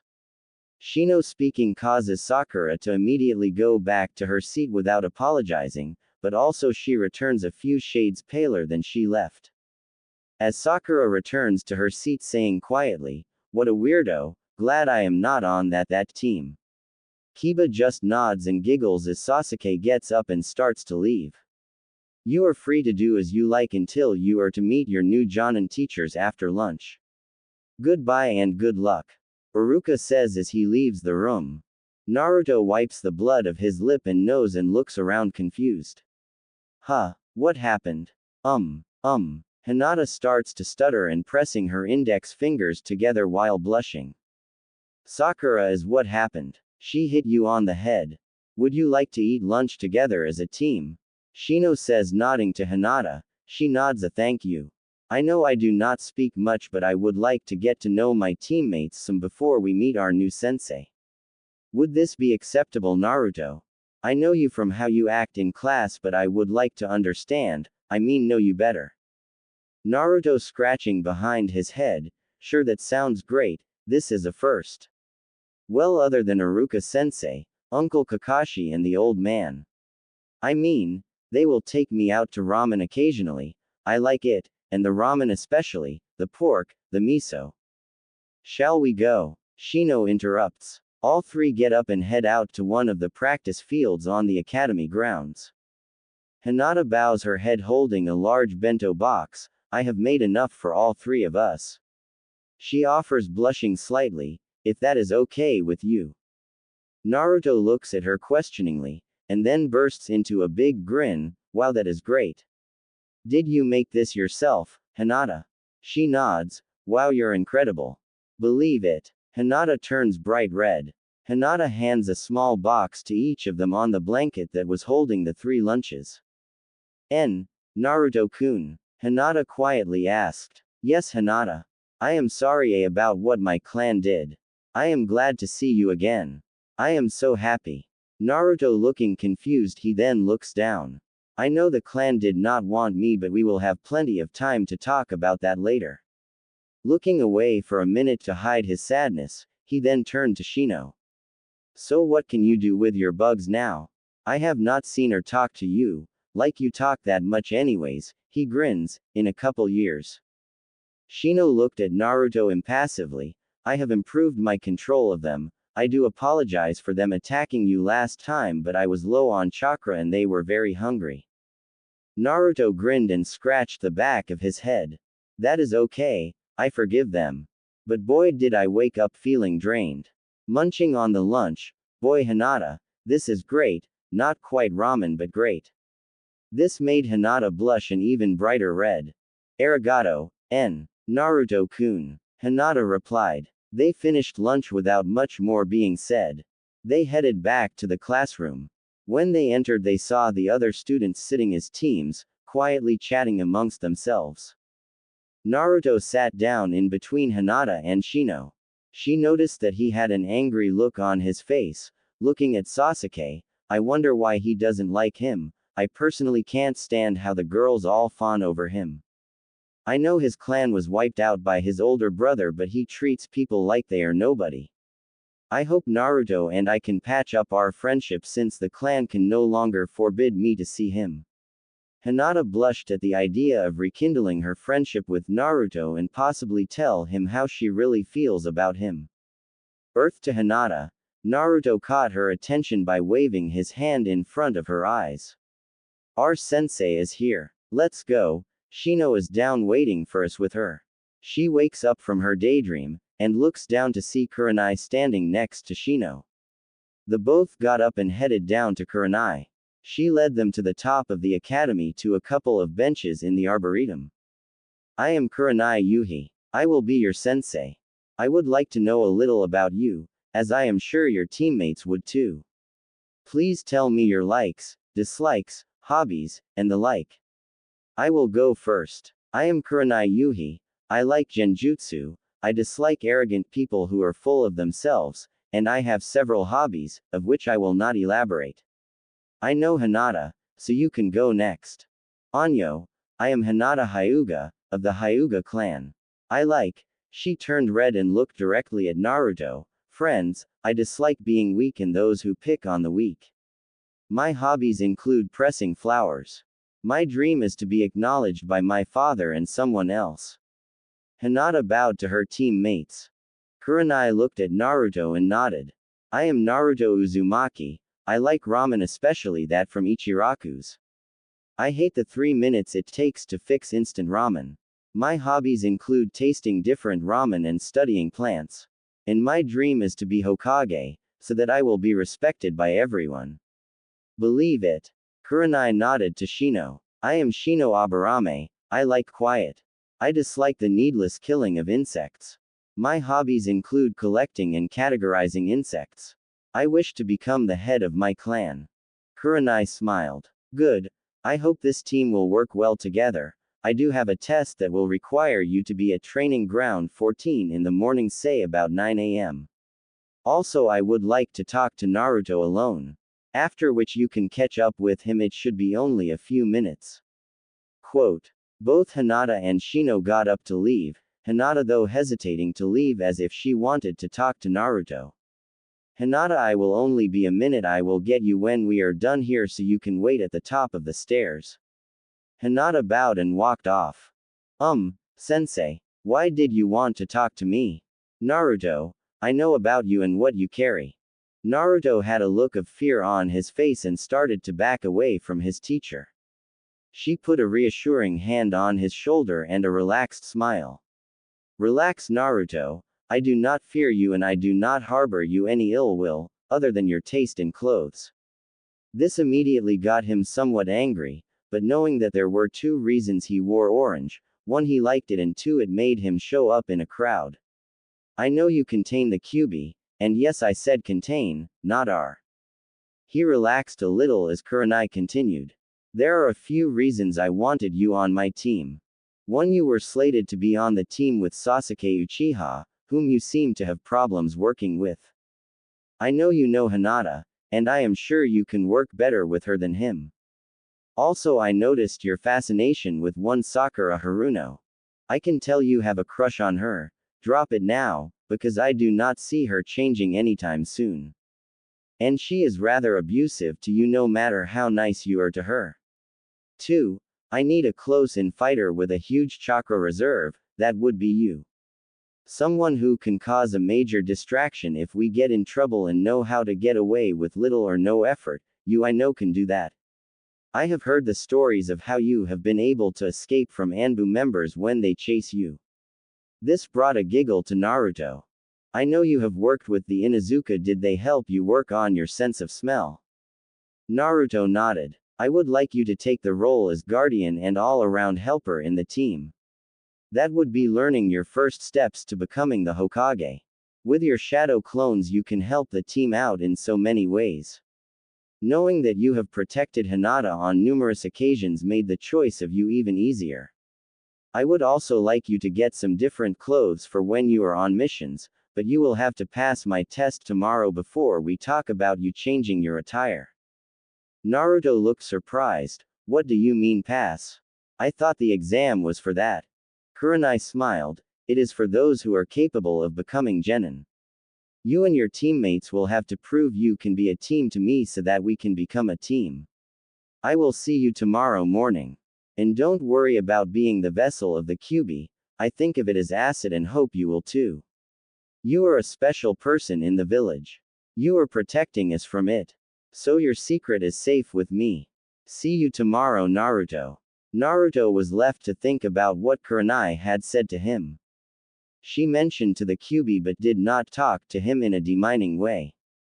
He started to smile and think that not all people in the village hated him, sort of like it was a few years ago, but he did feel lonely at that thought, being asked to leave the Hyuga compound and told not to talk or have anything to do with Hinata outside of the academy.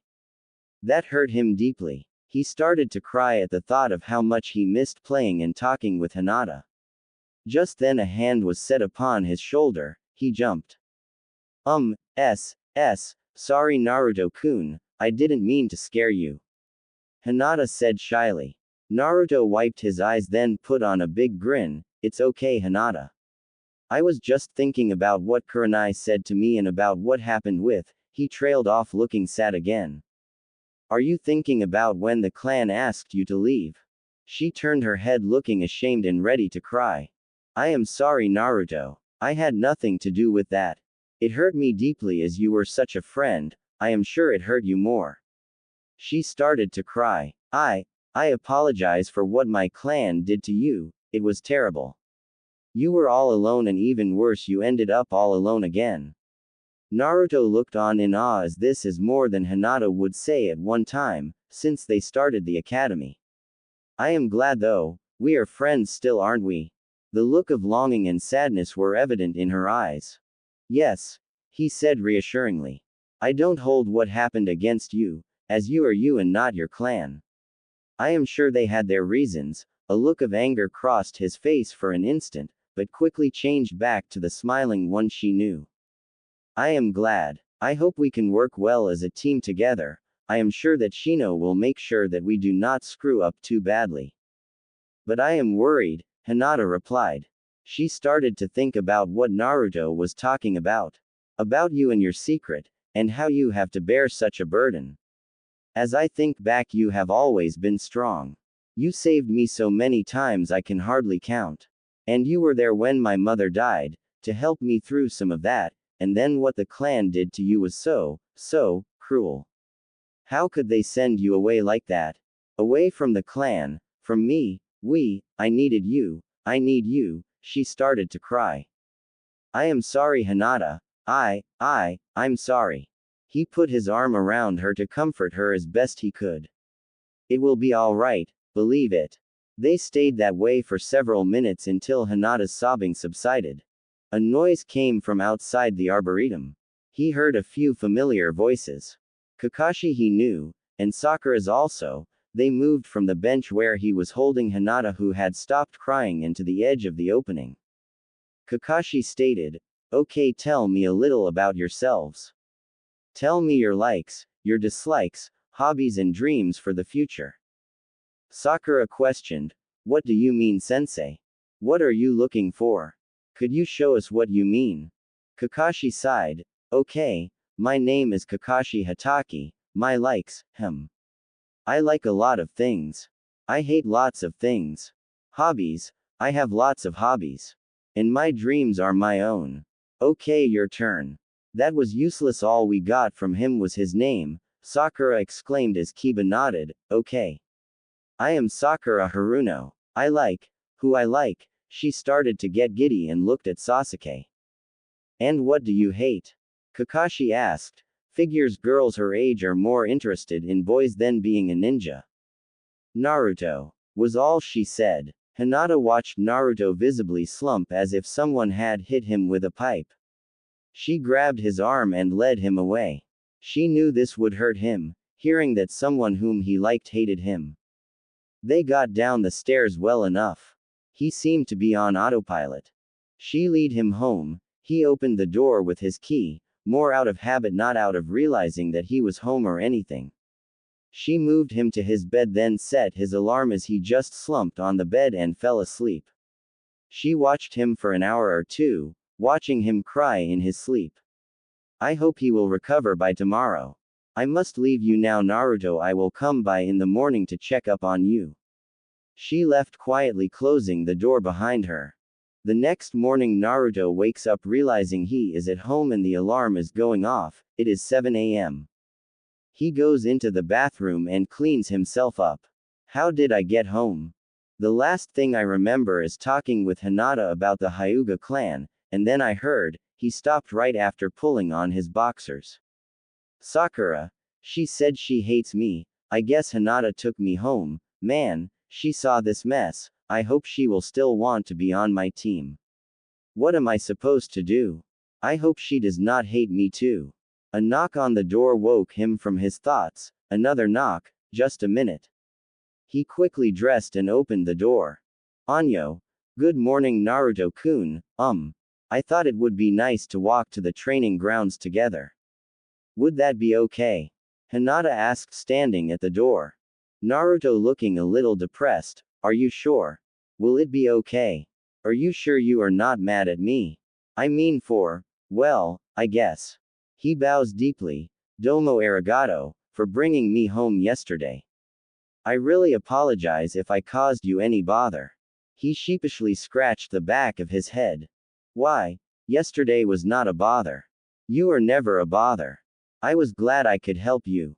We could talk as we go to the training area if you like." "I am sorry Sakura was so mean. I would never say something like that. I mean, I like you." She turned beet red and passed out. Naruto quickly caught her and brought her into his apartment and laid her on the couch. She woke up a few minutes later. "What happened? Why am I in your apartment?" She smelled something cooking, or is it tea? Naruto entered the room with tray with 2 cups and a bowl. "Tea. I can fix you something if you have not had breakfast. Would you like anything?" Hinata took the cup and shook her head to the offer of breakfast. He started to eat. "Sorry to eat in front of you, but I have not eaten yet." "That is okay, Naruto-kun. I have already eaten before I came here. When you are done we can go." Hinata, you passed out, so I just put you on the couch and fixed some tea and some food for me. Since I remember the Hyuga compound, they would make sure we had food before we would go anywhere. A sad look crossed his face. Sorry, just remembering when I was there. It is okay, Naruto-kun, are we ready to leave? Naruto nodded as he finished his bowl and put it in the sink. He gathered the cups and put them in the sink, grabbed his ninja tools and locked the door as they left. So Hinata, what do you think the test will be on? Naruto asked as they headed to the practice field. I have no idea, Naruto-kun. I guess we will see when we get there. Hinata answered. They approached training area 14 and saw that Shino and Kurenai were already waiting for Hinata and Naruto to arrive. Good, you both are here before 9 a.m. Being punctual is a sign of a good shinobi. Shall we start early? They all looked at each other and then nodded. Okay, I would like to make this straight. We only have 9 positions open for Genin right now, so you will have to fight each other for it. So begin. They all looked at each other. Naruto looked sadly at Hinata, then at their sensei. Why would we fight for a position? There would be no need for a team to be formed if we were to fight each other. Shino nodded. As silly as it sounds, I agree with Naruto, fighting would be illogical. To create teams only to have them fight each other, that is not what I would think is a good way to make unity. Hinata bringing her arms to her chest. I would never fight Naruto-kun or Shino for a position. If that is what is required, then I say we should fail. Both Naruto and Shino nodded. Kurenai smiled. You pass.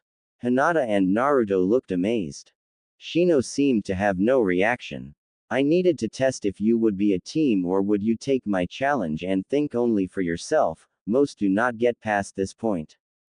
Congratulations. Now, I have a few things to say.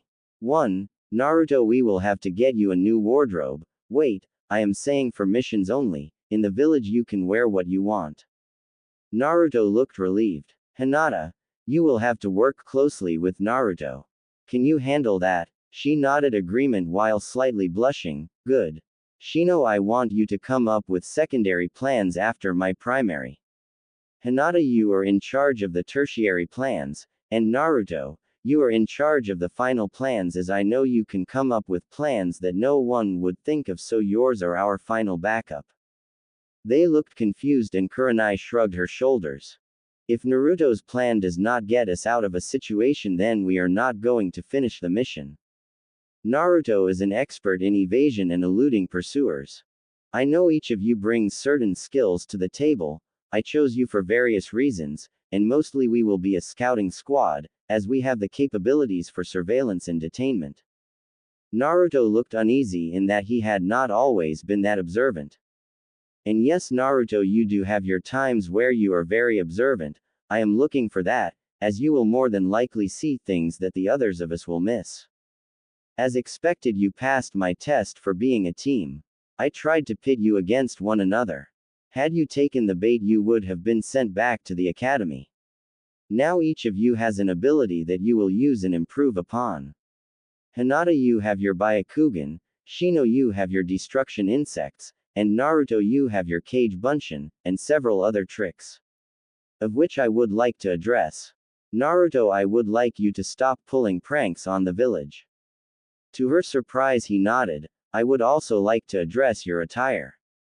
This brought a look of utter terror to his face. I told you that you will have to change your look for missions. Around town you can wear what you like, but as a general idea you should either blend into the background or at least not draw attention to yourself. She raised a hand to forestall any counter-arguments. I would like you to get some greens, blues, or neutral colors for your outfit. I can take you to places that where you can find these things. She smirked. Hinata and I will go with you to help you choose a couple outfits that will both be helpful and beneficial to our team. Now I would like for Hinata and Shino to spar so I can observe and talk to Naruto. Okay, begin. She walked a little ways away and bid Naruto to follow as Hinata and Shino began to spar. They sat down watching the sparring match. Naruto was the first to speak up. Sensei, I wasn't going to continue to do any more pranks. He said as he was looking at the ground, you see, when I graduated I told myself the village now had at least somewhat accepted me so I would not need to pull pranks on them. I am impressed. That takes a level of maturity to make a unilateral decision. Especially if the villagers may take time to change their attitude towards you or even if they do not. She could see that the second part stung Naruto. He looked up at her with a determined look on his face. Sensei, I know that my clothes are for attention, which I know I am trying to get from just about anyone. And I do like orange. He started to look contemplative. You know most people show me either hatred or indifference. I do not like it and want to change them. Kurenai realized that Naruto was deeper than he appeared. Well, changing people is harder than you might think. It can be done with actions and deeds. These things will in most people bring out their false impressions and make them face them. They will either reevaluate them or they will more strongly hold onto their beliefs. Those are a lost cause and should be forgotten. I would like to talk to you now about the Kyubi. Naruto stiffened visibly. What about it? From what I understand from Iruka, you can use the shadow clone jutsu, a forbidden technique. Do you know why it is forbidden? He looked at her not quite understanding. Forbidden technique. What does this have to do with the Kyubi? Well, Naruto, the shadow clone jutsu is hard for even Jonin to do, also very dangerous if not used properly. To take your chakra and divide it evenly between yourself and your clones can be difficult if you do not have large reserves. Such as you have, and here is where we get to the Kyubi, it is also a large reserve of chakra for you. Most who attempt to use this technique are hampered by having low levels of chakra for other jutsu when they have clones, in other words. They will run out of chakra if they are not careful. You on the other hand will have chakra to spare. So I ask you, how is your clone jutsu? With that, Naruto changed from having a look of awe to looking very depressed. Well, sensei, my clones are pathetic. I don't know why, but I never have been able to do the clone jutsu right. Getting the shadow clone jutsu from the scroll was a godsend. It was so much easier than the clone, as I have not been able to do much with them. I see, so you have problems creating the clones. If I may ask, how many did you create when you took on Mizuki? With that question Naruto lit up. A couple hundred, I was not sure. Looking a little embarrassed, I was a little mad at the time. Kurenai looked surprised then smiled. So when do you think you should tell them? They will be your team, they should know. Shino will eventually figure there is something odd about you, and Hinata will eventually suspect it. He started to scowl. I don't want them to hate me. Kurenai looked shocked. I don't think they will hate you. But it is okay for now, but I am sure you will eventually either need to tell them or want to. We are a team and should know our strengths and weaknesses. We will talk again about this later. Looking at Hinata and Shino, okay, you two, you can stop. Now Naruto and I will spar and you can rest for a bit. Tomorrow will be our first mission. Naruto and Kurenai spared for about 20 minutes. Afterwards she critiqued them on forms and abilities. She commented that Hinata had the best stance and best style of all her students. Shino was the best at blocking. Naruto, well, he was the best as trying to make the best of the situation. He has a poor stance and poor style. As promised, she took Naruto shopping with Hinata. He dreaded going into stores for the most part in that the shopkeepers would most of the time either shoo him away or they would accuse him of stealing and beat him while driving him out of the store. But with a Jonin and a Hyuga present they would mostly keep their mouths shut. Some would refuse to sell Naruto anything, but most complied, usually after Kurenai had a little discussion with them. Most she talked to ended up losing color in their face, more than likely from fear. There were a few that looked on Naruto and saw a new customer, mostly those that were not familiar with the attack 12 years ago. They ended up with an outfit that was mostly blue and gray. There was some orange, but it was only trimming and was all that he could get in his outfit. He was surprised that he really did enjoy spending time with Hinata. after the way Sakura had treated him, even without her knowledge. As Naruto walked Hinata home, he saw Sakura. He continued to talk to Hinata, while giving only one disparaging glance towards Sakura. Just after they passed her, she turned and hit Naruto yelling, "What did you say, Naruto?" This stunned Naruto and Hinata both. It also caused Naruto to drop the bags of clothes he had just bought. Naruto holding his head looking very surprised. "Nani? What did I do? Geez, Sakura, why did you hit me?" Sakura holding her fist out and shaking it at Naruto while breathing heavily. "What did you call me? And what were you saying about me?" Naruto stood up and looking confused started to pick up his bags of new clothes. "Well, Sakura, Hinata and I were talking about my new clothes and you were not even on my mind." Sakura looked surprised. "You mean you weren't going to ask me out again after what you did to Sasuke?"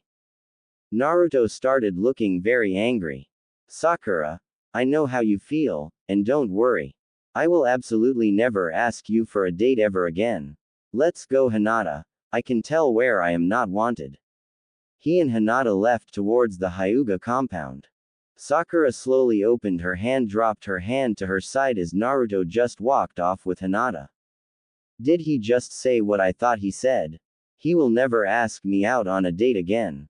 Yada. No more annoying Naruto." She then started to feel bad as she realized she hit him for no reason and he was only talking to Hinata. Wait, he is going to have new clothes. What is with that? Oh well, we passed our bell test.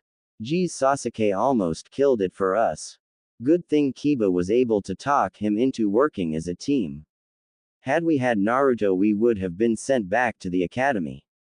As Naruto and Hinata approached the Hyuga compound, the guards were not sure what to do when Naruto approached, but he was with Lady Hinata. They just decided to bow and allow them to pass into the compound. An elderly Hyuga saw the demon and walked up to him. "What do you think you are doing here? You are not wanted." She then noticed Hinata. "I am sorry, my lady, but he is not allowed here." Hinata looking rather annoyed. "We are on our way to speak with father, but if you wish to stop my father from meeting my new teammate, then you can tell him." All the color bled from the face of the elder. The elder quickly excused herself. Hinata just continued past the elder, motioning an angry Naruto along. Hiyashi was working on some scrolls when he heard a knock. Yes. Hinata and Naruto kneeled before the door as she opened it. Father, I am reporting in after successfully being assigned to a genin team. I would like to introduce you to one of my teammate." Hiyashi slowly turned and a look of surprise hit his face as he saw Naruto. "Please, both of you come in." They entered as they were told. Naruto bowed deeply. "Hello, Hiyashi-sama. It is good to see you again. I hope things are well with you and the clan." Hiyashi was shocked that he showed more respect now than he did when he lived here, but did not want to show it. "Thank you, Naruto. I am well. I am glad to see you well. Am I to understand that you are on the same team as Hinata?" Naruto nodded. "I request that you look after her as you did before. You were." He turned away, shocking Naruto. "You were asked to leave." He turned back to Naruto and Hinata. "So if you are on Hinata's team, I am to see more of you." Naruto nodded. "That is good. I hope you can give Hinata some confidence." Hinata blushed. "Father," she looked timidly at her father, "you are not mad at him being on my team?" Hiyashi shook his head. "No. Then why was I forbidden from seeing him other than in class?" Hiyashi lowered his head. "This will not leave this room. Am I clear?" Both nodded their heads affirmative. "I was opposed to having Naruto removed from the compound, and not being able to see you, my daughter. He was and I believe still is a good influence for you." Hinata turned even a darker shade of red, "as her protector and friend. You, Naruto, are a good boy, who I am hoping will become a great man. I know you became mischievous when you left. I am sure that was to garner attention. Am I right?" Naruto nodded. "So you will cut that down some now, so that I can keep the elders in line here now that word of your team will have spread." Naruto bowed. Of course Hiyashi-sama, also Kurenai-sensei told me to either quit doing it or tone it way down. Realizing he was talking in the familiar, sir. Hiyashi laughed at Naruto's reaction. Since my wife died and you left, there has been little in this house to be happy about. Hinata turned her head in shame. Please Naruto, help Hinata become the heir she wants to be. Moving closer to Naruto's ear, between you and me I think she will not be happy with me until she has proven herself to me and the clan. Backing away from his ear, Hinata, Naruto, best of luck with your team and Hinata, do not get in the way. Good day. Hinata looked sad, and Naruto grabbed her hand, led her away, and closed the door behind them. He will be as proud of you as I am. He put on his biggest grin ever. She weakly smiled back at him. He grabbed his bags and started to head out. Well, I have to get home so that we can meet tomorrow for our first mission. See you tomorrow, Hinata-chan. She nearly passed out with that and unconsciously walked to her room and laid down, her face beet red. The next thing she knew, she woke up the next morning and went to breakfast. Not even Neji's dark attitude brought her down. Hiyashi could do nothing but smirk at her all morning until she left. Naruto woke up in a good mood. He remembered the look on Hinata's face when he left, beet red and a million miles away. He was not sure why he was happy, but he got cleaned up and then changed. Just before he left, he realized he was in the wrong clothes. He proceeded to take them off, not hearing the knock on the door. He realized something was wrong when he heard Hinata shriek. Hurriedly put on his new clothes, being beet red as he finished. He saw Hinata covering her eyes and Shino just standing there waiting, shaking his head saying, "We did knock." Naruto sheepishly grinning and scratching the back of his head, "Sorry, forgot to put the new clothes on. Guess we can go now." They reached the training grounds while Naruto was giving Hinata his 100th apology. Kurenai looked on in wonder at what had happened that would have Hinata blushing and Naruto apologizing. Okay kids, we are heading to the Hokage Tower, for our first assignment. Keep in mind that they will not be glamorous at first. In fact, let's hope they don't become so for a while. She walked over to Shino and asked what was going on. Shino simply replied, "We walked in on Naruto changing. He forgot which outfit to wear." Kurenai just chuckled. They arrived at the Hokage Tower, meeting Team 7.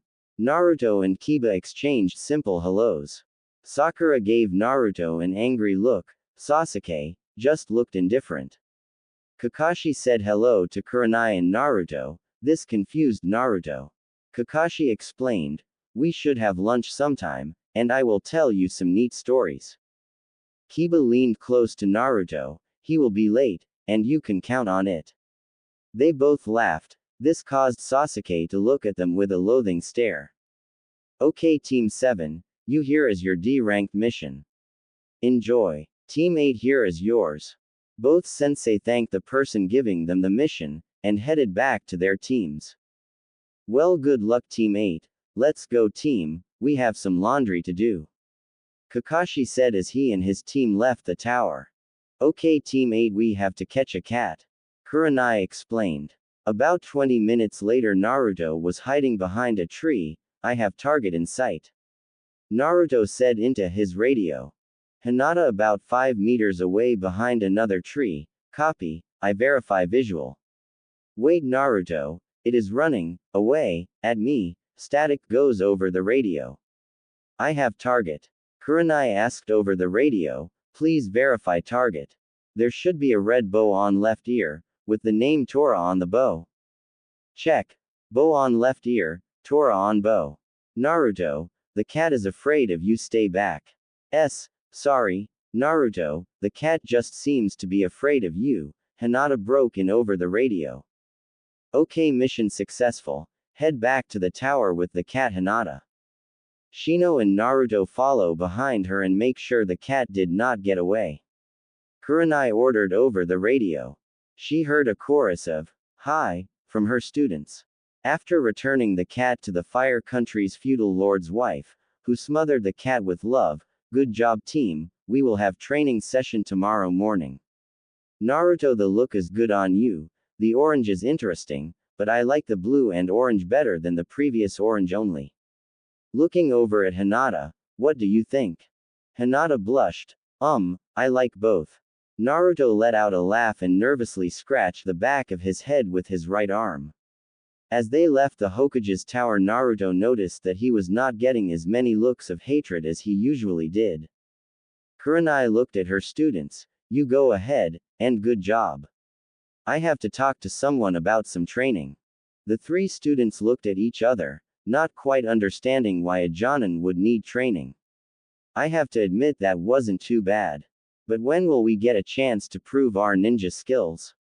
Naruto asked. Shino quietly answered, when they trust us enough with the other tasks we will be given more responsibility. Naruto nodded, okay. You guys want to go train some? Hinata responded, sure Naruto-kun, that would be nice. Shino shook his head, I am sorry, I have prior engagements. With that, Naruto and Hinata went to training area 24, and started to spar. About 10 minutes after they started, Kurenai showed up. Hello Hinata and Naruto. Where is Shino? Naruto replied, he had to go home, something about getting engaged. Kurenai looked shocked, but Hinata started to giggle. He had something to do, sensei, which he had scheduled earlier. Hinata answered. Oh, that is what he meant. I was afraid he was going to get married or something like that. Naruto shaking his head, all Hinata could do was giggle at Naruto. Naruto, I have arranged for some special training for you in the morning. Naruto and Hinata looked at each other. Now I talked this over with both your new trainer and the Hokage. The Hokage likes the idea, but it has not been done before. Naruto looked confused. You will report to training area 36 at 6 a.m. Naruto's eyes went wide. I am not much for taijutsu, but you would benefit from training with him. Now you are still my student, but you will also refer to him as sensei. Also do not, and I mean do not take any fashion tips from him, or I will send you back to the beginning of the academy and take another student. Naruto started sweating. Hinata, you can join them, but I am not sure you could deal with the workouts, but you can go along if you like. Hinata nodded. Also do not burn yourself out with this training. I am also going to propose we do more missions per day. This will have two effects. One, you will get more experience, and two, you will be that much closer to getting better missions. And lastly, it will also give you some more spending money. This brought a large smile to Naruto's face, and a smaller smile to Hinata's face. Also Naruto, your trainer likes to use weights to help augment his training. So I advise you to head to the nice tailor we met and have him make you some leg weight holders, and possibly some bracers that can hold adjusting weight. Naruto looked confused but nodded. The next morning Naruto was up and ready to go. He met a sleepy Hinata on the way to training area 36.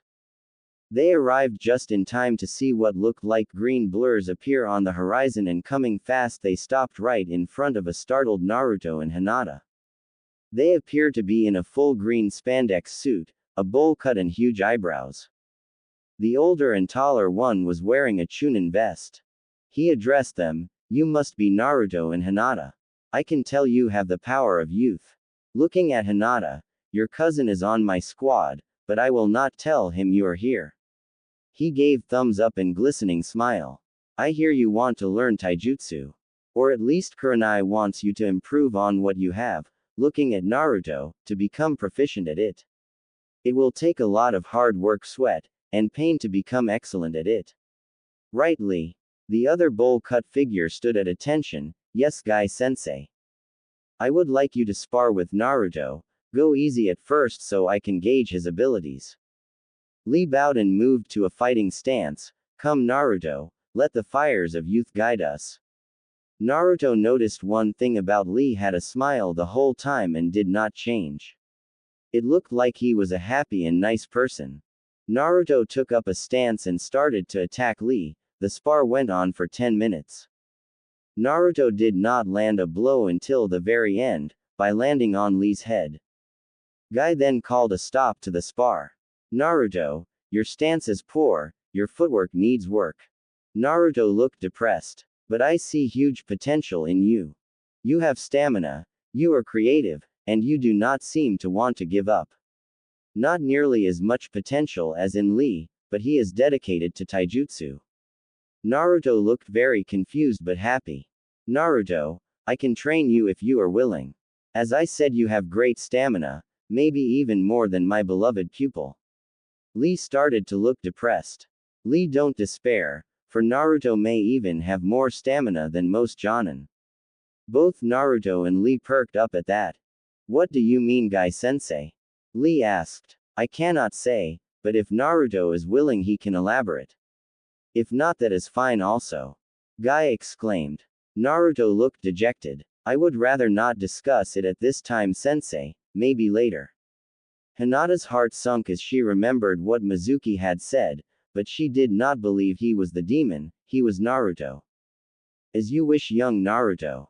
I can understand why you feel that way. I will leave the subject up to you. As for your taijutsu, I want you get some weight holders for yourself. We will be using them to increase your speed, strength and stamina. Young Hinata, you can also do this with us. It would be good to have a surprise on my other student who does not think that hard work can bring you success. Hinata nodded her head. We will start by Naruto and Hinata sparring while Lee and I spar. When Hinata tires, we will move to Lee and Naruto. We'll go for an hour. The sparring lasted for about 30 minutes before Hinata started to tire. Remembering Kurenai's order to not overdo it, she said she was done. She noticed that Naruto was not even winded yet, even though he was losing the spar. She also noticed that when she scored on him he would smile. Yes, smile, not get mad at her. He would not correct her. He would even give her encouragement when she got a good hit on him. Wow, Hinata, that was a great hit. Let's go again. This made happy and wondered why his style was so poor. Then she realized that no one would spar with him in the academy if they did not have to. She would have if they would have let the girls and boys do co-ed sparring. So Naruto and Lee went at it. Near the 45-minute mark, Naruto was starting to land some blows. Lee was staring to get winded and sweating very profusely. Naruto, on the other hand, was sweating and only lightly winded. After the hour, Naruto was starting to get winded. Guy eventually decided to stop the sparring and work on form for the next hour. This would have made Naruto bored if it weren't for Guy, giving him complete attention in correcting his form and stance. Hinata watched happily as Naruto got attention without any of the usual stigma that he always seemed to receive. She knew that carrying the kyubi hurt him, but she was not sure how to help. Lee was doing other exercises while Guy was working with Naruto. Hinata watched Naruto while working on her stance and doing some kata. After the hour of honing his stance, Guy had Naruto and Lee spar again. There was a dramatic improvement in Naruto's fighting. While he was not able to land any hits on Lee, he was able to block more of Lee's attacks. About 10 they finished training. Naruto and Hinata thanked Guy and Lee for their help. Guy suggested some places to pick up the training weights so they would have them tomorrow. Naruto informed Guy he had already ordered some late yesterday and should be ready today. He also asked how much he should put in them. Guy replied that they would figure it out tomorrow morning, but just bring them. Naruto and Hinata left the training area and went into town and got the training weights per Guy's instruction. They took them home so they would have them for the next day's training. They stopped and had a small snack to maintain energy. They met with Kurenai and Shino at the training field, and then headed to the Hokage's tower for a new mission. They were able to complete 2 missions quickly, and they then had the rest of the day to train into themselves. Hinata and Naruto talked for hours that day. Well, Naruto talked and Hinata listened. The subject included his pranks, who he pulled pranks on and the like. He also covered how he set up the pranks. This kept Hinata either laughing or giggling at the lengths he would go to just to make sure the prank succeeded and no one would get hurt. The next day, Guy showed them how the weight were used and how they would be adding progressively to them over time. The morning training went well. Both Naruto and Hinata were more tired than yesterday but felt good about what they accomplished. Guy also told them to not take the weights off other than to bathing. This would help them become accustomed to the weights more quickly. Hinata's confidence continued to grow with the daily training, as did Naruto's skill. That was until about a month later Hanabi challenged Hinata to a bout after she had gotten home after an exhausting training round.